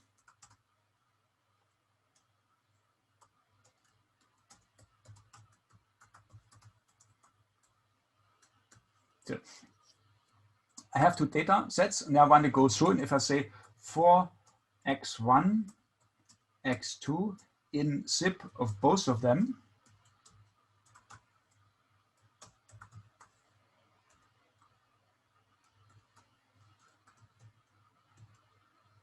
print x1, x2.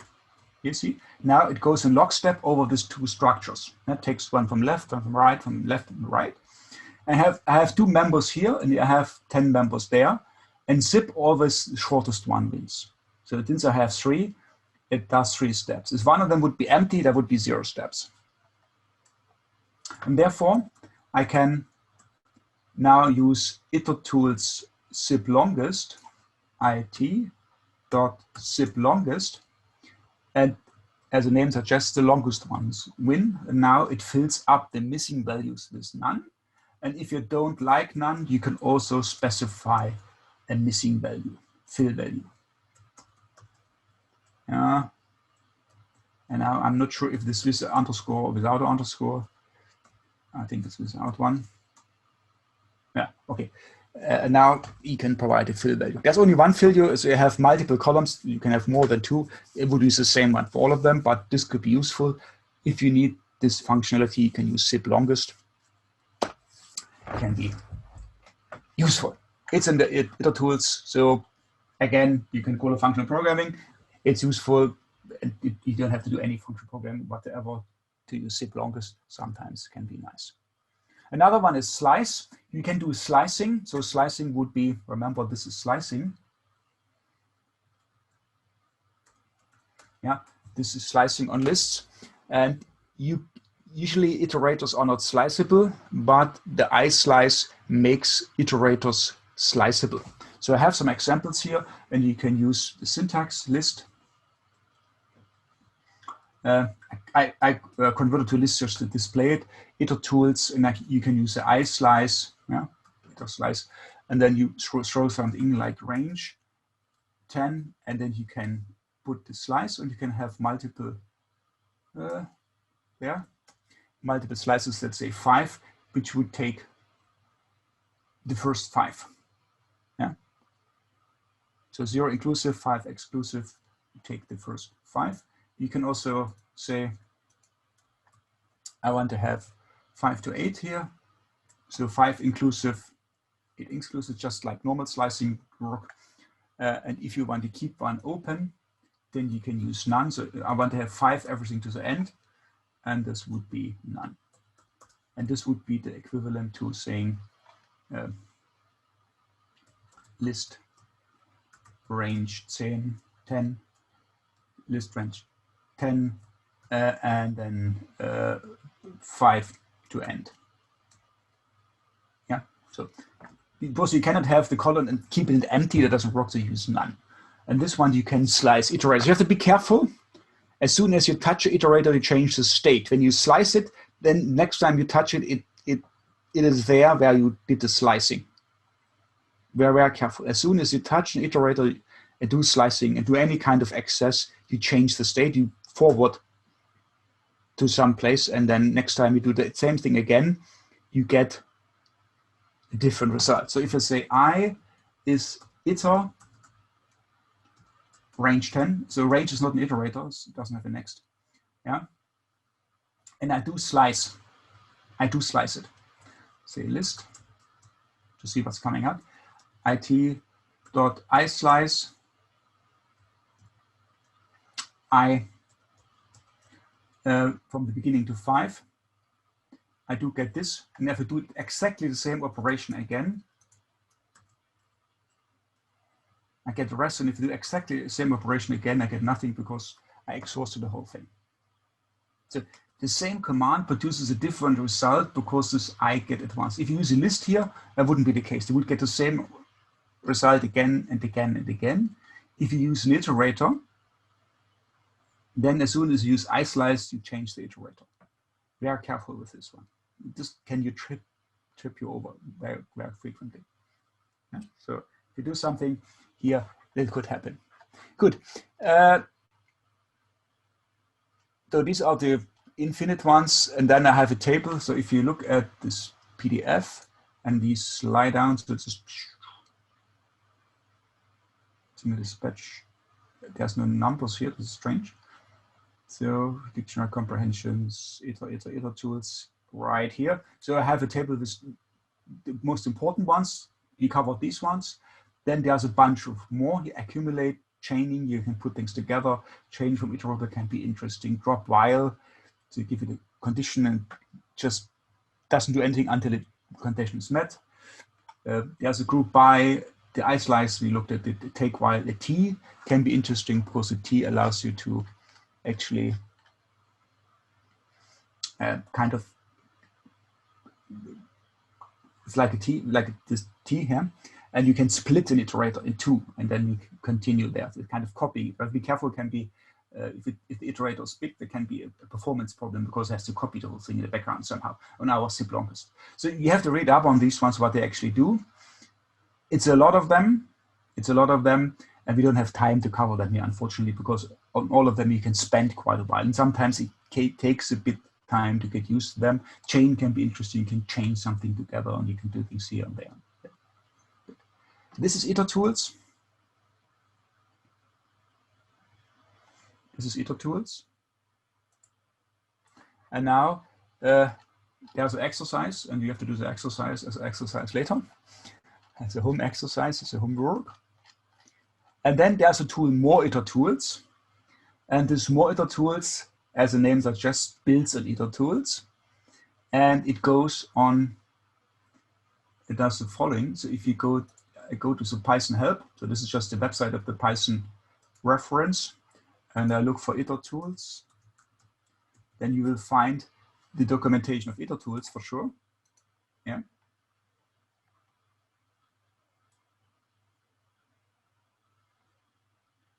That's a different Iterators. So how do you go back?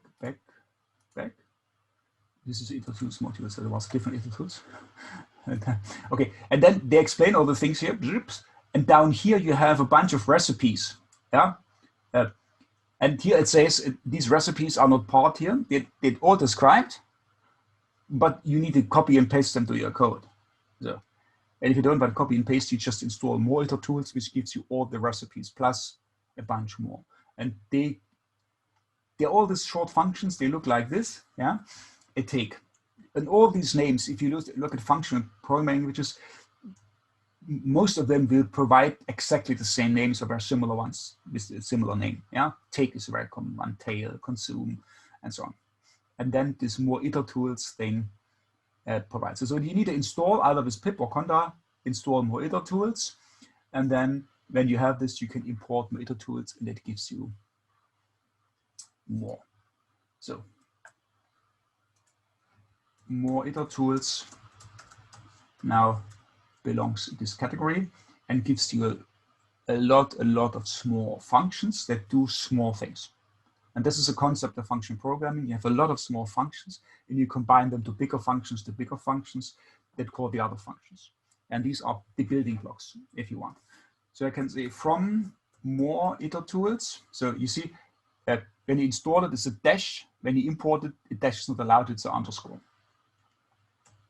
Import recipes. And now you get all these recipes. Yeah. And these are all the ones I just showed you from the documentation, recipes dot, and you get all these recipes with all these things. So many of them actually are the Iterators ones, more or less. I think cycles should be the same. Now you can check if it's actually identical. And it's the same thing. Yeah, so it's the same thing, just with a different name. You just import cycle there. You can use more Iterators. You don't have to use Iterators. And this is the same cycle we just used before. So there's nothing. Yeah, and you have something like consume, which is kind of calling next until the whole thing is gone, and you don't need to generate immediate lists. So you can say recipes consume, yeah, which consumes which consumes an iterator. Yeah, and here they have a nice help, yeah, because this is a bit better than the standard library help very often. So it explains what it's doing. Iterator, you have an n, so you can also say consume n elements. Yeah, if none, you consume the whole thing. Advanced iterable, and then they have examples. So they have this is doc tests here, and they have examples which serve as a test and also as a example, as a documentation how to use the whole thing and explain this. So that's pretty decent help because it gives you some feeling what you can do with the whole thing. So consume can be useful. You can consume this one and consume iterators. More recipes. One of them is flatten. So this is very interesting because now you can flatten a nested structure, and you can use pretty deeply a nested structure. Let's do a list of lists.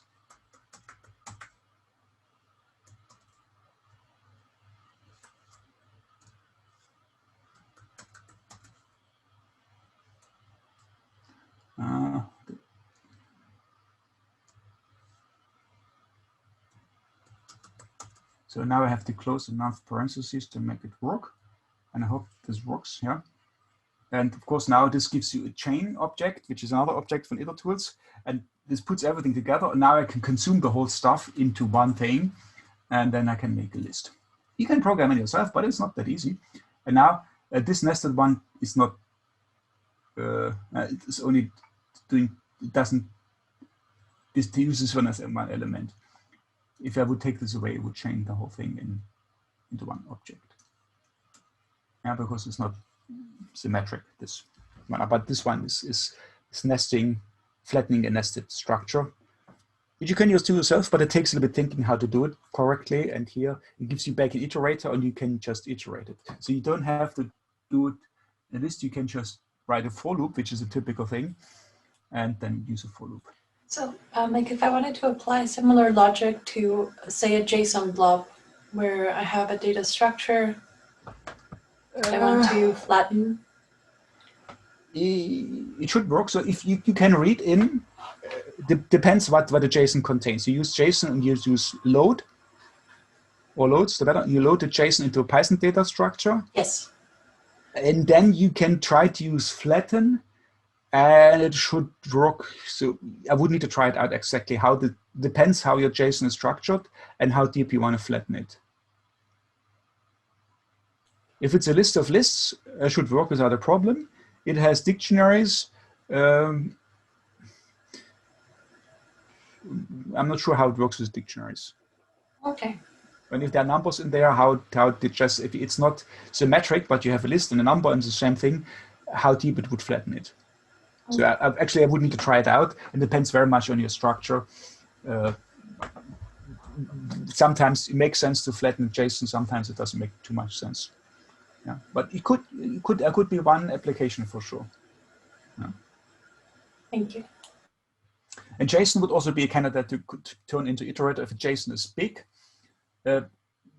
then you can also, I think a lot of libraries will support it. If the JSON file is big, you don't load the whole thing, you load it piece by piece, which might not be that easy because you need the closing parentheses somewhere. I'm not sure how well this works out. I have no idea, because if you don't have the closing parentheses, you don't know where the whole thing ends.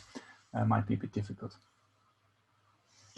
Good, but this could be something. So because the most, what is the most famous iterator? The most famous iterator is open. I can open a file.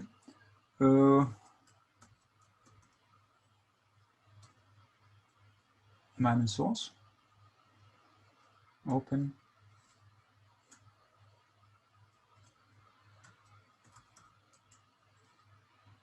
Yeah, and source. Also I can open here. I can say with open. Let's open a file that's a bit bigger. Dispatch. Yeah, dispatch is a bit longer. bigger, in read mode as f object.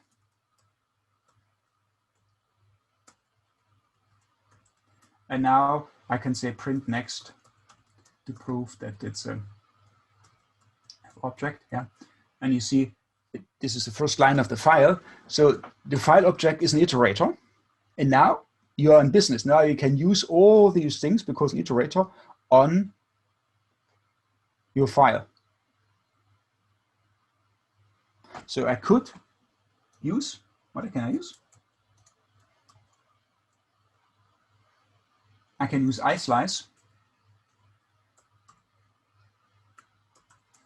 if I wanted to, and say, okay, I want to have the first 5 lines, and I do get back in this object, and I can of course now control to see something, feed this first 5 lines to here with the separator. You don't need a separator. Now it prints the first 5 lines. Yeah, there's nothing new. We used all of these. So I use iSlice, and of course I can use the star and the star takes any iterable, and takes these elements apart. So it iterates over it, writes a for loop. The star actually writes a for loop over this thing and prints the first 5 lines. Yeah, when I have this, I open the file with a promise to be closed automatically, and I get the first 5 lines. Any other question?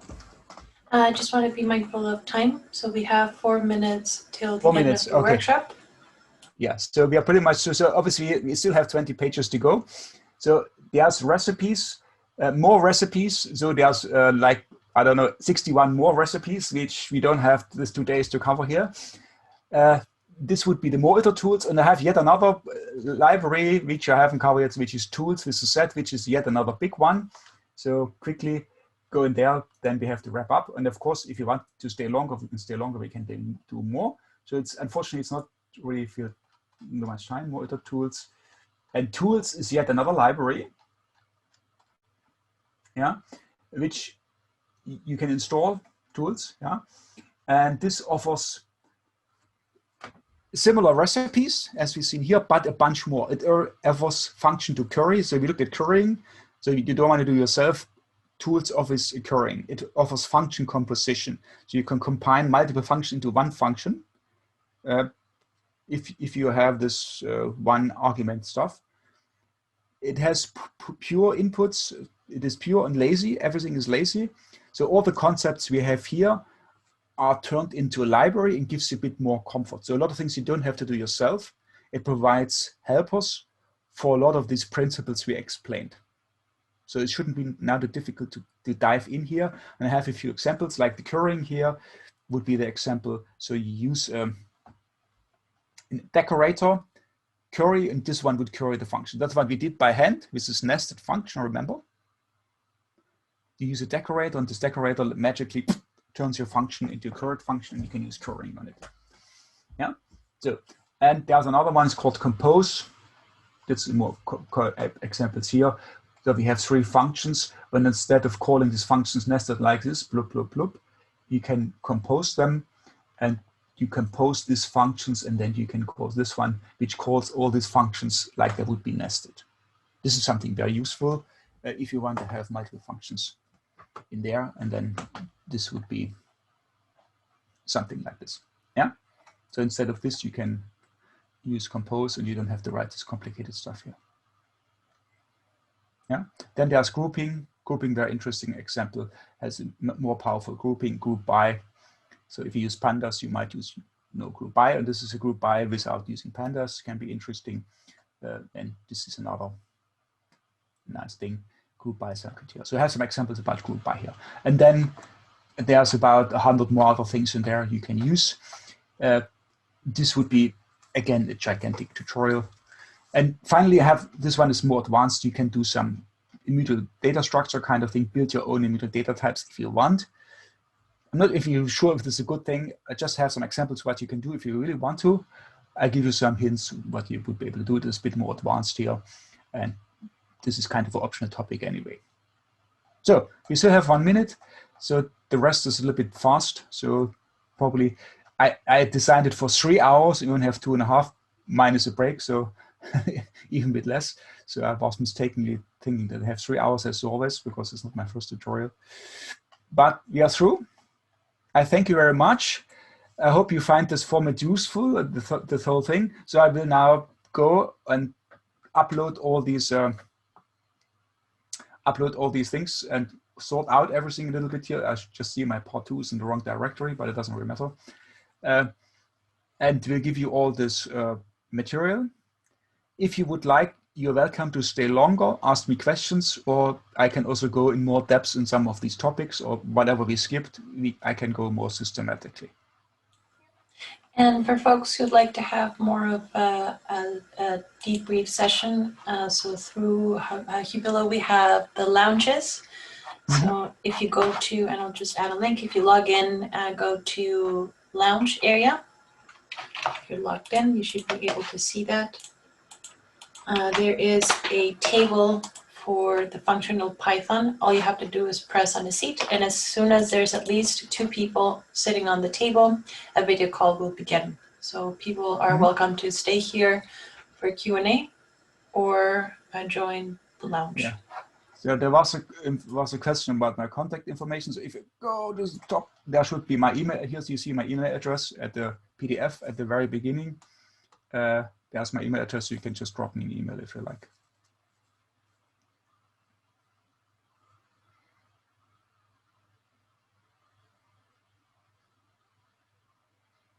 Good. So I hope you learned something new, something useful, something you can integrate right away in your daily work, or something more conceptual you might learn later and maybe get interested a little bit in functional programming and get one of the big books about functional programming, read some of the theory if you want to, or look at some other language and get some more inspiration what you can do with it.